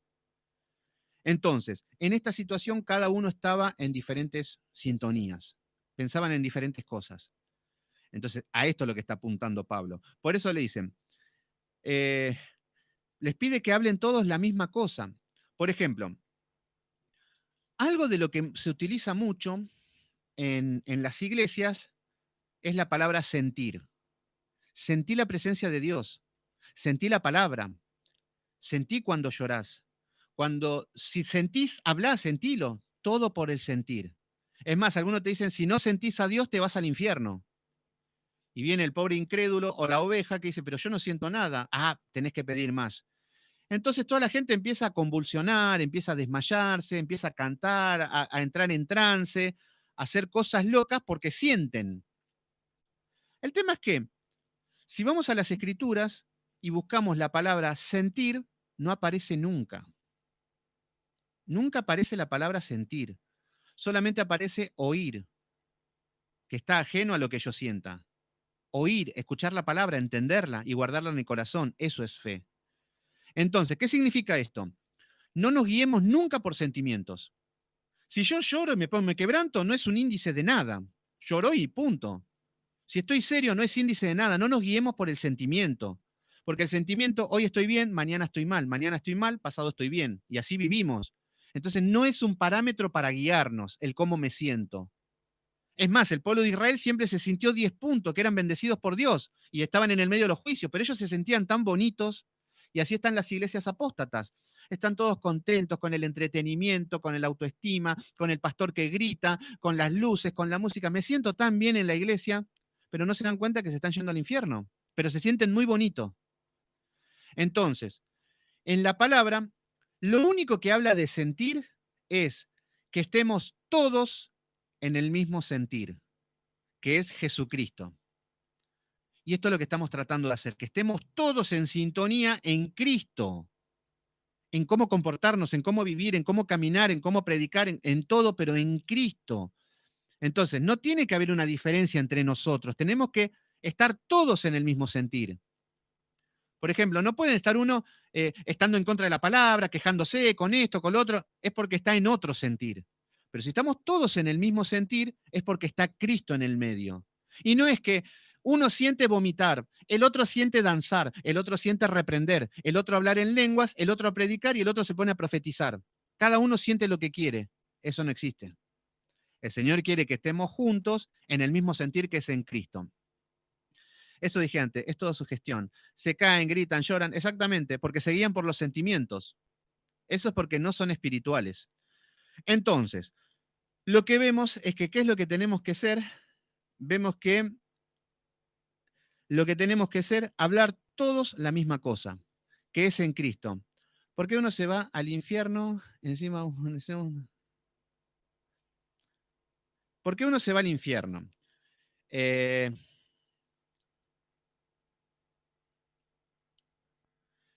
Bueno, ahí tiene que ver con la doctrina del carácter de Dios, de los juicios, de los castigos, de la obediencia, de la verdadera conversión. Es todo, hay que tener en cuenta esto. Esto ya estudiamos lo que es la doctrina del infierno y todas estas cosas. A ver, cuando yo estoy, no, yo sé que por ahí suena medio duro, de decir que en lo que las iglesias están haciendo payasadas y se sienten bien que se van al infierno es muy duro, pero no deja de ser real. La palabra nos muestra explícitamente que hay un infierno. ¿De quiénes son los que van al infierno? ¿Cómo son las personas que van al infierno? Y cuando discernimos lo decimos con naturalidad, pero por ahí a personas le afecta. Es más, hay personas que prefieren no hablar del infierno, como si fuera que de esa manera se van a librar del infierno, pero no. Los testigos de Jehová dicen que el infierno no existe. No, no, no, ya está. Hitler está descansando en paz y ya el castigo lo tuvo en vida. Bueno, que vos pienses eso no quiere decir que no existan. Entonces, cuando estudiamos la doctrina, ya empieza a ser más certera y más dura la palabra, obviamente, en momentos cuando se aplica. Bueno, entonces nos dice que habléis todos una misma cosa y que no haya entre vosotros divisiones. Esto es lo que está diciendo, que no haya entre vosotros divisiones. ¿Qué es lo que pasa? ¿Por qué había divisiones en esta iglesia? Porque no había una palabra que los lleve a la unión tampoco. Entonces, entre nosotros nos tiene que haber divisiones. Por ejemplo, ahí nombraron a Elena G. de White. No estamos en ese sentir, o alguno en eso y convivimos iguales. No, si creemos que Elena G. de White es la profeta, que tiene la verdad, todo, y bueno, estamos en diferentes bandos, pero los que estamos en el mismo sentir es en Cristo, que Cristo sí es el profeta. Entonces, lo que nos está llevando es la unión, y a esto es lo que nos está llevando el Señor. Nos ponemos a pensar, yo vengo de una iglesia, Marcela viene de otra, bueno, Andrea también, Emilia viene de otra, todo, y nos ponemos a hablar qué enseña en cada iglesia y estamos divididos. Uno baila, el otro canta, el otro salta, el otro tiene pollera hasta los tobillos, el otro tiene... entonces vemos que hay divisiones, pero el Señor dice, no tenemos que tener divisiones, porque la división la causa la religión y no debemos ser religiosos. ¿Se entiende cuál es el punto? Entonces, lo que dice que no haya entre vosotros divisiones, sino que estéis perfectamente unidos en mente y en el mismo parecer. nosotros debemos estar unidos en la mente, que es nuestro pensamiento, de pensar conforme a las escrituras, no en forma mía, como piensa Cristo, qué es lo que quiere Cristo, cómo adorar al Señor, cómo tener un culto reverente, cómo alabar, cómo estudiar la palabra, cómo leer, cómo ponerla en práctica. Ese es nuestra mente, ese es nuestro pensamiento. Y todas nuestras palabras tienen que ser cristocéntricas. Yo si me pongo a hablar con alguno de ustedes, no tiene mucho qué comiste, qué es lo que hiciste, todo bien, con algunos por ahí tenemos más afinidad, pero las charlas deben ser cristocéntricas, centradas en Cristo. Él es la palabra. Todo lo que hablamos tiene que estar centrado en Él y ahí vamos a dejar de estar divididos. Pero si dejo a Cristo de lado, voy a hablar con Andrea una cosa, lo que hice en mi iglesia, cómo me comporto, qué es lo que hice, y después hablo con el otro y así, y estamos divididos. Pero en Cristo, la palabra es Cristo. ¿Qué nos está hablando hoy? Esto, bueno, charlemos de esto, hablemos de esto, pongamos en práctica lo que vivimos, identificando todo, pero todo centrado en Cristo. Entonces ahí ya no vamos a estar divididos. ¿Se entienden? Por eso está muy bueno este libro. Miren, sigamos un poquito, que quiero llegar a esto, se está demorando un poco. Versículo 11. Dice, porque he sido informado acerca de vosotros, acá viene el tirón de orejas, he sido informado acerca de esta iglesia de Corinto, iglesia Corinto, ahora tengo que hablar con Juanito, llamar a los padres, esta era la situación. Lo que le dicen, he sido informado acerca de vosotros, hermanos míos, como diciendo, hermanos míos, los quiero mucho, pero, dice, por los de Chloe, Chloe era una mujer importante de la iglesia, adinerada, tenía, cuando nos vemos en las escrituras, que tenía siervos, o sea que vemos que era una mujer importante en la iglesia. Entonces dice, hermanos míos, por los de Chloe, ¿qué hay entre vosotros contiendas? Me contó un pajarito que hay contienda entre vosotros. En las iglesias de hoy hoy no porque se dieron cuenta que declarando no va a haber contienda. Bueno, en todas las iglesias hay contiendas, peleas, recelos. Y en estos grupos también pueden haber. Pero por eso tenemos que estar centrados en Cristo, que eso no gane, corregirlo a tiempo. Pablo le dice a Tito, corrige lo deficiente y hay que corregirlo, no se puede dejar crecer la contienda, se tiene que aclarar rápidamente. Pero para eso hace falta un pastor, un guía. Y no estos pastores que llegan a 2 cuadras firmando autógrafos, que ni se entera cómo está viviendo la congregación. Estos son falsos. Y no se dio cuenta que a eso están llamados los pastores. Entonces, está diciendo que hay contiendas, hay peleas. ¿Qué significa? Ya nos está diciendo que la iglesia está dividida, que la iglesia está totalmente con peleas. Y fíjense, sin ir más lejos, aunque no nos congregamos en un lugar físico, hay una iglesia acá. Hay 8 o 10 personas conectadas y nos convertimos en la iglesia. Cuando estamos haciendo de una manera las cosas de manera reverente, es una iglesia y puede haber contiendas. Y hasta seguramente hubieron contiendas, pero ahí se deben corregir. La palabra nos tiene que hablar y nos tiene que machacar. Por eso la palabra nos vino hablando con la lengua, con la soberbia, con el orgullo, con el pecado de uno, todo, y nos va corrigiendo y se va mortificando las contiendas. Pero cuando no hay palabra, o la palabra, el pastor se hace el tonto con la palabra, sabe que hay contiendas y no trata el tema, que Cristo te ama, te va a mejorar, pedir al Señor y se va a solucionar mágicamente, eso es lo peor que pueden hacer, porque te llevan a la destrucción. Entonces, puede haber envidia ahora en el grupo. Capaz que un hermano tiene celos del otro con celos ministeriales. Bueno, hay que trabajar la palabra. ¿Qué va a hablar hoy? La palabra nos va a hablar de esto. Vamos a corregir esto y hasta que no se corrija esto, no dejamos el tema. Así funciona. Fíjense qué lindo. Bueno, vamos a ver qué es lo que pasaba. Hay contiendas. Versículo 12. Quiero decir que cada uno de vosotros dice, yo soy de Pablo, y yo soy de Apolos, y yo soy de Cefas, y yo soy de Cristo. Acá vemos que respecto al infierno, por la Biblia, nos damos cuenta que estás desviado. Pero pueden arrepentirse también. Totalmente, totalmente. De eso se trata. Estamos en tiempo de gracia, sabiendo que existe el infierno, pero gracias a Dios todavía no llegó la segunda venida, entonces hay tiempo, hay gracia. El arco iris está detrás del trono y podemos llegar y se puede arrepentir. Y para eso estamos, para que predicar el evangelio y que se arrepientan. Buenísimo, sí, sí, totalmente. Fíjense que acá está la división. Acá hay 4 grupos. La iglesia estaba dividida en 4. Entonces dice, quiero decir lo que cada uno de vosotros dice. Yo soy de Pablo, decían algunos. Eran fanáticos de Pablo algunos. Claro, si Pablo era el apóstol. Pablo lo apedreaban. Pablo llevó palabra cuando lo escucharon predicar. No, Pablo, ¿saben lo que es Pablo? La unción que tiene Pablo, uff, las cadenas se derriten. Las cadenas no soportan la presencia de Pablo. No, Pablo cuando habla, uff, si lo dice Pablo, debe ser. No. Bueno, así están muchos en las iglesias. Lo dijo el tal pastor. Y el pastor sale fuego. Mira que cuando habla el pastor, en una iglesia escuché decir que uno decía, no hay un pastor como este en toda la Argentina. Te recorres toda la Argentina y no vas a encontrar un pastor como este.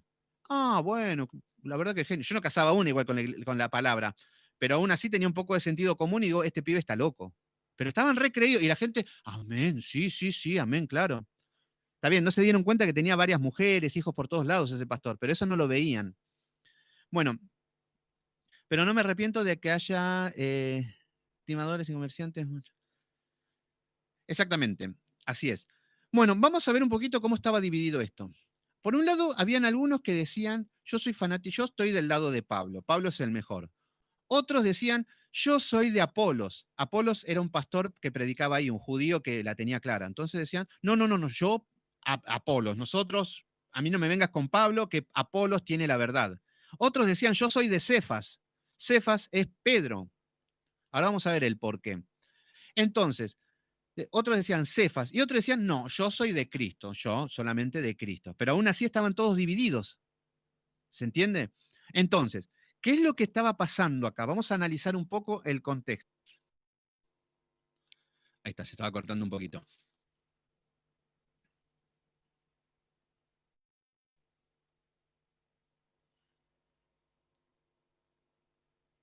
Ahí estamos, se trabó un poquito. No se preocupen que continuamos si se traba o si se corta.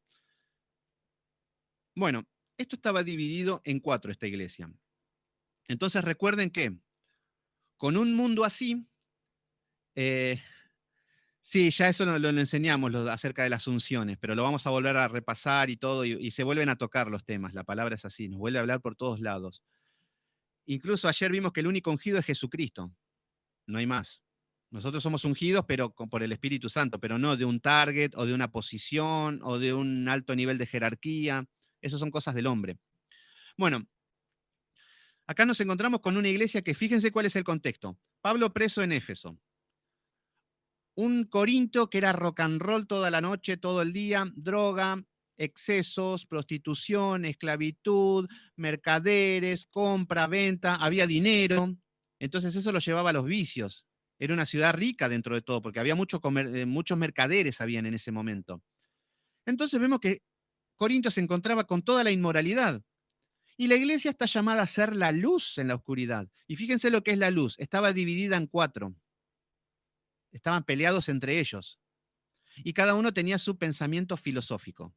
Y acá vamos a analizar cómo estaba dividido este grupo. Y así están las iglesias, y así quieren ser la luz. No se hablan los unos con los otros, pero así quieren ser la luz. Yo no me hablo con Juanito que está conectado, pero quiero ser la luz. Así yo soy la luz del mundo, pero a mi manera. Y acá vemos que también estaba dividida esta iglesia. Fíjense cómo estaba dividido. Primero, ¿quiénes eran los que seguían a Pablo? Porque esto también lo tenemos que analizar, esto es profundo. Fíjense, ¿quiénes son los? Porque acá decimos Pablo, Cefas, Apolos y Cristo. Bueno, estaba dividido así. Pero tenemos que ver el por qué. A ver, a Pablo, los que lo seguían eran los gentiles. Los gentiles, los que recién se convertían, seguían lo que eran los mandatos de Pablo. No se metían mucho en lo que era la cultura griega, en la cultura judía y los sacrificios. No, ya arrancaban y es como que Cristo y venían con Pablo y Pablo venía con esto. Entonces, todos los gentiles, no, yo soy de Pablo, seguimos a Pablo y ahí había una subreligión, digamos, que eran los gentiles. Es más, fíjense que si ponemos dos apóstoles a elegir, Pedro o Pablo, los gentiles, ¿a quiénes elegimos? Nosotros somos gentiles, no somos judíos. ¿A quiénes elegimos? A Pablo, que Pablo es el héroe. Pablo, es esto. Ahora, si le preguntamos a un judío, ¿quién es el héroe? Pablo o Pedro, y te va a decir Pedro. No, Pedro, porque él era judío de judíos. Entonces, ¿se entiende cómo es el enfoque un poco? Entonces, todos los gentiles acerca de Pablo, la palabra de Pablo. Seguían estaban divididos y el cabeza de ellos era Pablo. Cefas. Fíjense que están diciendo Cefas, no están diciendo Pedro, porque están hablando con el nombre judío, Cefas.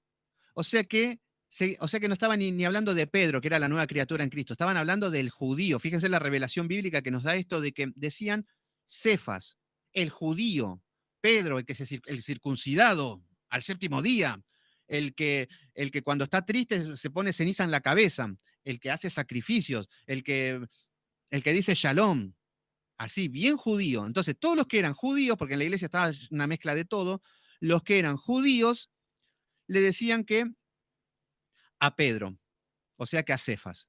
Entonces ahí ya tenemos dividida la iglesia judía y por un lado la iglesia gentiles. Luego tenemos por otro lado Apolos, que Apolos era un hombre intelectual, elocuente, dice la palabra, conocimiento y mucha cultura griega, mucha cultura, mucho conocimiento, mucha sabiduría tenía este hombre, un judío que tenía mucha cultura. ¿Y quiénes son los que lo seguían? Apolos, los que se convertían y estaban más en el mambo de la filosofía, los intelectuales, el ser o no ser, los que estudiábamos, claro, porque él era un elocuente y él hablaba y lo que era con excelencia lo que hablaba. Entonces los intelectuales, los griegos, los filósofos que se habían convertido, seguían a Apolos. ¿Se entiende cómo estaba dividida la cosa? Y luego estaban los que decían, no, no, nosotros somos de Cristo solamente. El tema que los que decían solamente somos de Cristo decían solamente por el nombre, porque eran espirituales cerrados. Ellos no, yo Cristo y nada más. Y muchos viven así. No, no, no, yo adoro a Cristo nada más, yo a Cristo. No tengo amor por el hermano, no congrego, no tengo misericordia, nada, no, pero yo sí soy de Cristo, solamente de nombre. Entonces vemos cómo está dividida la iglesia en cuatro. Está dividida la iglesia en cuatro y vemos cómo a esto tiene que empezar Pablo a ordenar. ¿Se entiende con qué se encuentra Pablo? Fíjense, por ejemplo, vamos a Apocalipsis un poco y veamos el contexto, cuál es la capacidad de Pablo para dar el mensaje correcto a cada uno. Vamos a Apocalipsis, capítulo 2 o 3, no me acuerdo cuál era ya. Y vamos a ver la iglesia de Éfeso cómo se encontraba. Y es para el mismo tiempo, más o menos, contemporáneo. Apocalipsis, capítulo 2. Fíjense qué es lo que dice. Apocalipsis, capítulo 2, versículo 2. El Señor le dice en revelación a la iglesia de Éfeso que estaba cerquita y tenían un mismo contexto cultural, pero la diferencia es que esta iglesia estaba un poquito mejor. Fíjense qué es lo que dice. Yo conozco tus obras. Jesús conocía las obras de la iglesia de Éfeso, que acá se acuerdan que estaba Timoteo. En esta iglesia anduvo Timoteo pastoreando, Juan también anduvo por ahí. Entonces, yo conozco tus obras, tu arduo trabajo. Esta es una iglesia que trabajaba, la de Éfeso. Muy parecido en el contexto cultural estoy yendo. Conozco tu trabajo, paciencia, o sea que tenían frutos del Espíritu Santo, que no has podido soportar a los malos. Acá vemos que en esta iglesia se corregía, el que era malo no lo soportaban y lo corregían, o sea que eran celosos de la palabra de Dios, no convivían con el pecado. En una iglesia ejemplar. Entonces lo que le dice es que no has podido soportar a los malos, o sea que era una congregación que corregían el pecado, no había contiendas como había en la iglesia de Corinto. Y has probado a los que se dicen ser apóstoles y no lo son. Venían muchos que decían, yo soy el apóstol, yo soy el profeta, yo soy el ungido, yo soy Balaam, yo soy este. Y los identificó porque tenían palabra, tenían Biblia, estudiaban y decían, no, este es falso. Sabían identificar a los falsos profetas. Los de Corinto no podían identificar a nadie. Se subía Judas, se subía cualquiera a predicar y ellos amén, amén, amén. ¿Se entiende la diferencia que había, el contexto? ¿Cómo cambia una iglesia en el mismo contexto cultural? Por eso en esto puede pasar lo mismo. En una iglesia se puede estar enseñando la sana doctrina y corrigiendo y gloria a Dios. Y en la iglesia de al lado, con el mismo contexto, puede ser una sinagoga de Satanás. Entonces, lo que le dice, y los has hallado mentiroso, hallaron mentiroso a los apóstoles, a los falsos maestros, los desenmascararon. Y estamos estudiando para eso, para desenmascarar y conocerlo y para que no sean, es nuestra función, guardados de los falsos maestros, nos dice el Señor. Versículo 3, y has sufrido y has tenido paciencia. Sufrió, pasaron tribulaciones, necesidades, escasez, todo tipo de prueba, y tuvieron paciencia, subieron a esperar en Cristo. Has trabajado arduamente por amor de mi nombre y no has desmayado. Fíjense qué hermoso, no desmayaron, constantemente estudiaban, trabajaban, iban a la iglesia, predicaban, hacían todo. Era una iglesia ejemplar. que nada que ver con la de Corintios. Ya Pablo se encuentra con que está dividida en 4. Con que ya, y cuando más entramos, más problemas por todas partes. Pero acá vemos que la iglesia de Éfeso, que tiene el mismo contexto, ya tenía otro tipo de doctrina, de disciplina, ya estaban más basados en Cristo. Entonces, no ha desmayado y tiene un pero. Le dice, pero tengo contra ti, que has dejado tu primer amor. Bueno, tiene el pero de que en un momento ya eran religiosos, que hacían todo, estudiaban, leían, iban a la iglesia, hacían todo, pero no lo hacían por amor, no eran apasionados por Cristo, lo hacían como un método ya como rutina. Entonces el Señor lo que le dice, sigan haciendo todo lo que están haciendo, pero que se despierte ese amor, que sean apasionados, que sea por amor. Y a esto nos llama el Señor. De que estemos estudiando ahora por pasión, que digan, wow, que me está explotando el corazón, lo necesito, esto me está cambiando mi vida, quiero ir a la iglesia, me quiero congregar para recibir lo que el Señor tiene para mí. Y no que, a las 4 el estudio, qué hinchoinda, ir a la iglesia de vuelta, están cayendo 3 gotas locas, ¿cómo vamos a ir a la iglesia así? Así estaba la iglesia. Trabajaban, iban, caminaban, pero habían perdido su amor. Ahora, volvemos a lo que es Corintios. En Corintios, en la iglesia de Corinto, vemos que en el mismo contexto social, nada que ver. No habían entendido nada. Y tenían el mismo tiempo de iglesia, todo, pero nada más que no había madurez espiritual. Acá eran niños espirituales. Y en la otra iglesia ya eran maduros. ¿Se entiende? Y pasa esto, y pasa con hermanos. Hay hermanos que por ahí tienen 5 años en Cristo y los dos empezaron en el mismo tiempo y uno por ahí es maduro ya y el otro por ahí sigue siendo un niño. ¿Se entiende? Y los dos recibieron la misma palabra. ¿Se entiende? Entonces acá estamos viendo una iglesia que se encuentra que está dividida en 4. Cristo no era el centro, no era el centro, porque se tiraban para el lado de Pablo, el otro para Cefas, y se odiaban entre ellos, se peleaban. No, porque Pedro hizo esto. No, porque Pedro lo negó al Señor, así que yo soy de Pablo. No, porque Pablo reprendió a este y estuvo mal, y habrán estado peleando con cosas vanas. Y después venían los filósofos. No, ser o no ser, primero pienso, luego existo, entonces primero pensemos y luego existimos. Entonces, ¿se entiende? Así estaba, un despelote.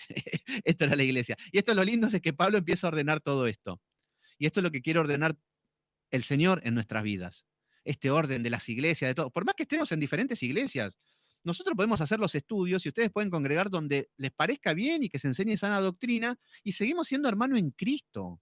Esto no es una denominación que no se van de acá, pierden la cobertura, no les hablo más. No. Ojalá que nos sigamos viendo siempre, que siempre seamos hermanos y nos gocemos en esto. Aún hoy es un déjà vu. Bueno, entonces, acá lo que vemos es que está dividido en 4. Pablo, Apolos, que era el pastor elocuente, que lo podríamos ir a ver en Hechos 18, que después vemos que a Priscila y Aquila le dan unos consejos, todo, pero bueno, ya lo vamos a ver en algún momento. Bueno, a Cefas, que eran los judíos, y en Cristo. Versículo 13. Y acá ya le empieza a hablar en cuanto a esto. Se encuentran con esta iglesia dividida. Gloria a Pablo, amén, gloria a Pablo, este sí es el ungido. No, gloria al apóstol, el apóstol es Pedro. No, gloria a Apolos, que Apolos sí que es un sabio. En esta situación, Pablo le empieza a decir, ¿acaso está Cristo dividido? Fíjense cómo lo pone a Cristo primero. Y podría ponerse él, miren que, bueno, que me sigan a mí, obviamente, yo tengo la palabra, sí, síganme a mí, podría haber dicho Pablo. Pero acá vemos que te hacen sentir que falta mucho tiempo con la obra del enemigo. Sí, pero cuando se empieza a caminar, se empieza a ir toda la culpa. Cuando uno empieza a estudiar, a leer, a poner todo en práctica, se empieza a ir la culpa, las opresiones satánicas, y ese es el precio de la libertad. Muchos tenemos que ser libres del espíritu religioso. Ese espíritu mandó a matar a Jesucristo a la cruz, no es cualquier cosa. Bueno, entonces Pablo le dice, ¿acaso está Cristo dividido? Ya se despoja a él, a mí no me importa, dice Pablo, que me estén admirando a mí, yo no quiero esto, yo no quiero la vanagloria. Dante Gebel sí podría decir, bueno muchachos, todo bien acá, que estén con Apolo, bueno, Apolo no, es medio, que estén conmigo, sí, porque yo tengo la verdad y empieza a hacer chiste. El hombre sí haría eso, pero Pablo no se pone en esta postura. Se despoja de él, de Pedro, de Apolo y lo pone a Cristo en primer lugar. Esto es lo que viene a hacer. Entonces le dice, ¿acaso está Cristo dividido? ¿Fue Pablo crucificado por vosotros? Fíjense lo que le está llevando. Ustedes que tanto me admiran a mí, ¿yo fui sacrificado por ustedes? Piensen un poco. ¿Se entiende lo que los está llevando? Bernardo Estamatea, ¿se sacrificó por ustedes? ¿Murió por ustedes? ¿Por qué lo amamos tanto? ¿Por qué lo idolatramos tanto a Estamatea? Y es mejor que tal pastor. ¿Vieron cómo somos iguales? Y yo también fui igual, ¿eh? Yo también tenía mi super pastor, wow. No sabía dónde estaba Génesis, lástima, pero era un super pastor. Entonces, Pablo le dice, ¿fue crucificado Pablo por vosotros? ¿O fuiste bautizados en el nombre de Pablo? Fíjense cómo utiliza hasta una ironía, un lenguaje cultural que se adapta a la época. Entonces le empieza a hablar como, fíjese el lenguaje que le está dando. Podría irle en la cabeza, ¿no? Le empieza a decir, no, no, pero yo morí por ustedes. Se bautiza en el nombre de Pablo. Piensen un poquito lo que están haciendo. Y esto es lo que yo me atrevería a decirle al grupo. El tal pastor que estamos adorando, ¿él murió por nosotros? Que el pastor nos diga que no, que si me voy soy un hereje, que el pastor me diga que si no estoy bajo su cobertura. Todo bien, pero vos no moriste por mí, papi, ¿qué querés? Todo bien, no soy tu propiedad. Te respeto, te escucho tu palabra, fuiste de bendición, amén, todo bien, pero no sos mi dueño. Hay pastores, hay iglesias que hasta le tienen que pedir permiso a los pastores para irse de vacaciones, para comprar una casa, para comprar un auto. Y el pastor le da un consejo en la carne, sí, compralo, no, separate, hace esto. Y le tienen miedo al pastor. Hacen cosas escondidas que no se entere el pastor. Y estoy hablando no de pecado, cosas escondidas. ¿A qué punto llegamos? Y ahí tenemos al faraón. Pero Pablo no se pone en esta postura. Pablo no se pone como yo soy el apóstol, se tienen que sujetar a mí y ustedes son bajo mi cobertura. No, Pablo los está llevando a Cristo, a todos, a toda la iglesia, que viene de Apolos, de Cefas, a todos a Cristo. Y hoy todas las iglesias se ponen como Pablo, como a Cefas, como esto es lo que hacen las iglesias. Por eso la vanagloria del hombre. Ámenme a mí, no a Dios. Dios es una excusa nada más, pero el objetivo es que me amen a mí. Esto es lo que estamos viendo en las iglesias. Entonces, fuimos bautizados en el nombre de Pablo, versículo 14. Doy gracias a Dios de que ninguno de vosotros he bautizado sino a Crispo y a Gallo. Bueno, acá lo que está hablando es que empieza a hablar de que él no fue llamado a bautizar, él utiliza el don a lo que fue llamado, que era predicar. Dice que bueno, que él bautizó a Crispo y a Gallo, que bueno, dio la situación de bautizarlo y lo bautizan. Entonces dice en el versículo 15, para que ninguno diga de que fuiste bautizados en mi nombre. ¿Ven lo que le está hablando? Está diciendo, no, ¿cómo vamos un poquito de lógica, no se bautizan en mi nombre. Yo no morí por ustedes. Versículo 16 dice, también bauticé a la familia de Estefanas y de los demás no he sido bautizado algún otro. Entonces, acá lo que vemos, bueno, está hablando un poco del ministerio, que no fue llamado a bautizar, sino a predicar. Versículo 17, pues no me envió Cristo a bautizar, sino a predicar el Evangelio. Bueno, acá lo que vemos, fíjense el discernimiento de Pablo. Pablo dice, yo no fui llamado a bautizar, lo hice cuando lo tuve que hacer porque sirvo al reino de los cielos, pero fui llamado a predicar. Fíjense la convicción que tenía este hombre, cómo sabía cuál era su don, que lo tenía desarrollado y en qué estaba enfocado él. Entonces, vemos muchos cristianos hoy en día que no saben cuál es su don. Y van a la iglesia y se ponen a tocar la guitarra y se ponen a cantar. No funcionan, más si voy a ser pastor. Quieren ser pastor, quieren juntar gente, quieren enseñar la palabra. No funciona. Voy a interceder mejor, yo voy a orar. Oramos, todo, no funciona. Y vemos que de todo lo que hace no prospera en nada. ¿Cuál es el problema? Es que no ha encontrado su don, su talento y no lo ha desarrollado. Entonces, en esa situación, esta persona se va a sentir frustrada, fracasada, pero él se cree que está sirviendo. Pero cuando encontramos nuestro don, el talento, le vamos a aplicar todo el sacrificio para desarrollar ese don. Y va a llegar un momento en que vamos a amar y nos vamos a apasionar tanto con ese don que Dios nos da, que después decimos, no fui llamado para otra cosa. A mí me dicen a veces, vos componés, vos sabés grabar, sabés tocar, sabés poder estar en la alabanza, el Señor te quiere usar ahí. No fui llamado a eso. Lo mismo que dice Pablo, no fui llamado a bautizar. Entonces, lo puedo hacer.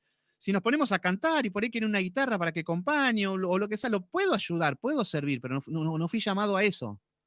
¿Se entiende? Y ahora nosotros, ¿sabemos a lo que estamos llamados? ¿Sabemos cuál es nuestro don? ¿Qué talento nos dio el Señor? A mí me decían que si pasaba a la otra iglesia iba a estar bajo la cobertura espiritual. un día a otro bajo la cobertura de su esposa. Ah, buenísimo. Sí, bueno, esto es común. Primero, cobertura, creo que lo vimos ayer, me parece. La cobertura que aparece en la Biblia es pura y exclusivamente de Dios. El que habita al abrigo del Altísimo, el que camina en Dios, morará bajo la sombra del Omnipotente. Eso es cobertura. El hombre queriendo, poniendo ser en lugar de Dios. Ahí tenemos el falso profeta. Mira, Marcela, ahí tenés el falso profeta. ¿Por qué? Se viste como cordero. ¿Cómo te dijo eso? Si te vas si venís a mi iglesia vas a estar bajo mi cobertura. Te lo dijo con una sonrisa, con un amor, con una paz, con una cara de cordero. Pero te estaba hablando una blasfemia contra Dios, porque ese hombre se está poniendo en el lugar de Dios, dándote una cobertura que no te puede dar. Porque, por ejemplo, ahora, Marcela, vos estás en tu casa. ¿En qué te puede ayudar el pastor este? ¿Qué cobertura tiene para tu vida? No, la cobertura que necesitamos es de Dios. Pero ahí vemos el hombre insistentemente que se quiere ocupar el lugar de Dios. Y ahí tenés al falso profeta en tus narices. ¿Se entiende? Hasta Mateas, ese es el falso profeta. No lo esperen en el futuro. Ya está ahí. Es el que te toca, con el que te toca pelear y convivir. Entonces, vemos que le dice, pues, me envió Cristo, no me envió a bautizar, sino a predicar el evangelio, no con sabiduría de la palabra, para que no se haga vana la cruz de Cristo. Lo que está hablando no con palabras vanas, no con palabras huecas, no con palabras de filosofía, de psicología, de chisme, de contar cuentos, de ser humoristas. Hay muchos pastores que parecen humoristas. ¿Por qué negó Pedro a Jesús? Claro, los ve que están todos serios y tiene que tener un chiste. No, porque negó a su suegra y todas esas cosas, no, y nos ponemos chistes tontos y hasta Mateo me enferma cuando lo escucho, porque se hace el gracioso cuando no lo es. Y esto es una cosa personal ya, esto ya es personal que sacamos la Biblia de lado y me fastidia los que tienen que hacer un acting delante de personas para agradar a las personas. Y terminan haciendo chistes cuando no son graciosos, no es humor. Y todo para que se distienda, para que pase un momento más ameno. Otros pastores también llevan su rebaño, llevan al rebaño a su manera, para su quinta. Y bueno, lo mismo de esto. Hay pastores que de toda la iglesia tiene su grupo selecto. Se rodea con un grupo de elite, con un grupete que son, y ellos son los dueños de la iglesia. Después tenemos los resentidos, por otro lado, que se enojan y se ponen a pelear en contra del pastor. Después tenemos por otro lado, y así se dividen las iglesias. Por otro lado tenemos el de la alabanza, que siempre el de la alabanza es el más vanidoso de todos. El grupo de alabanza es el ego más grande que puede tener el ministerio. Porque la alabanza, yo les digo porque fui músico.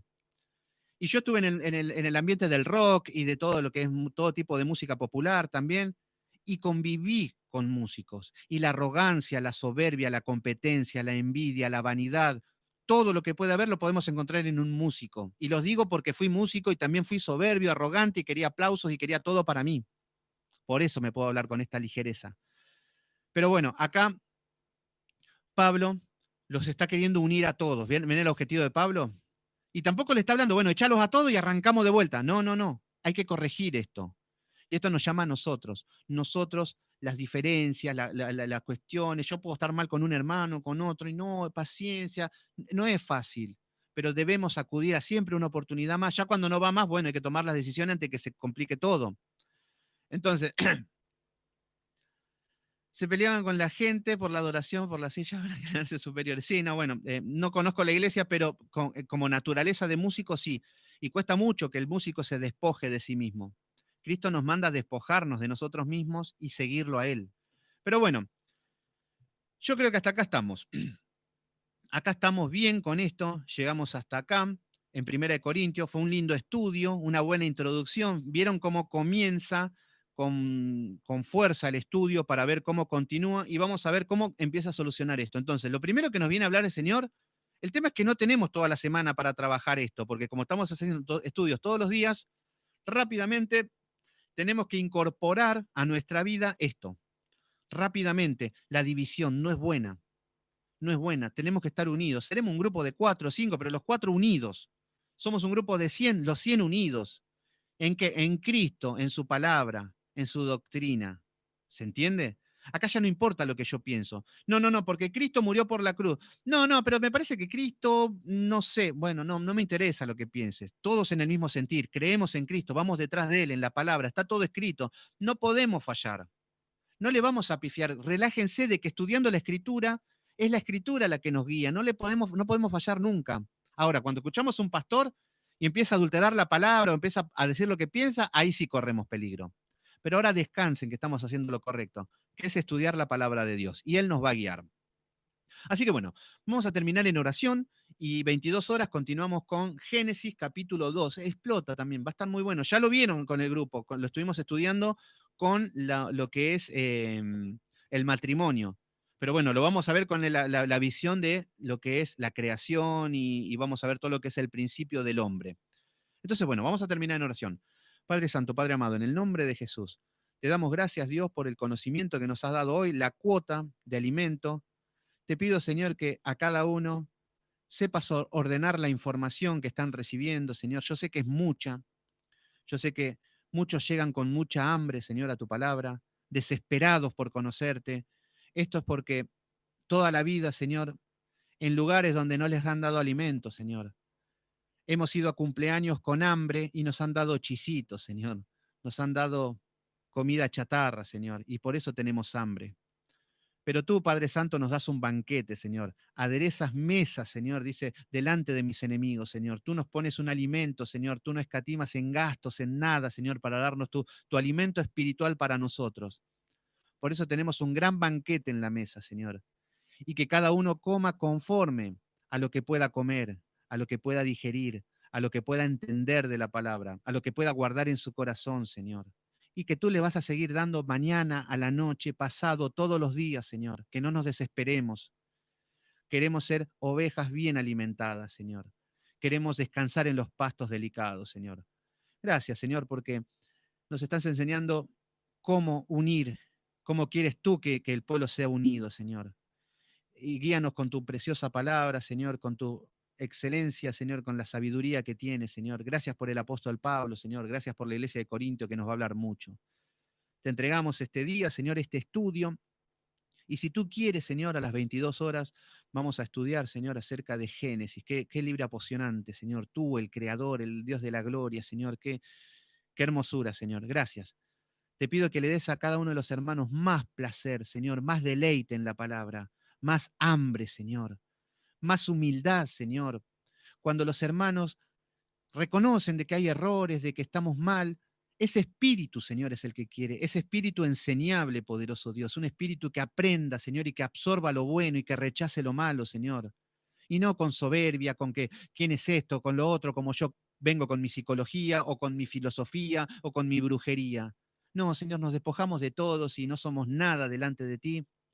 Nos vaciamos como vasos vacíos y te pedimos que nos llene. Gracias por el grupo, Señor. Gracias porque están por estas nuevas personas, Señor, que están muy apasionadas con la palabra, tienen muchas dudas y todas las respuestas van a ser saciadas, Señor.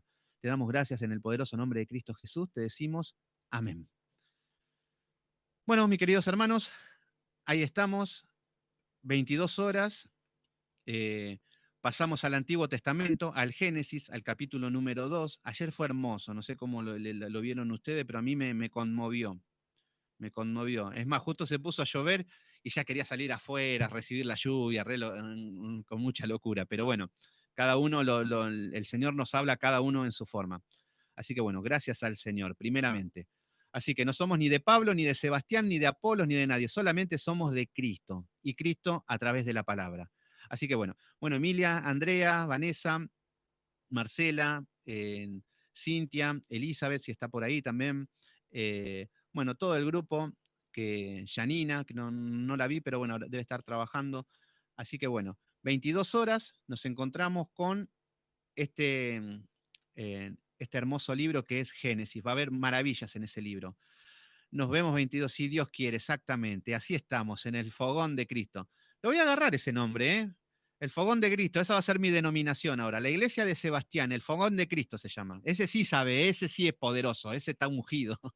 Así que bueno, dale. Nos vemos 22 horas. Acuérdense, ahora a cocinar, a hacer los quehaceres de la casa. Dejamos todo limpio, todo cocinadito, todo bien. Y a las 10 de la noche con toda la paz del mundo, cuaderno, Biblia, mate y a estudiar. 22 horas. Bien, Marce, ahí estamos, todos juntos. Así que bueno, 22 horas. Que Dios los bendiga.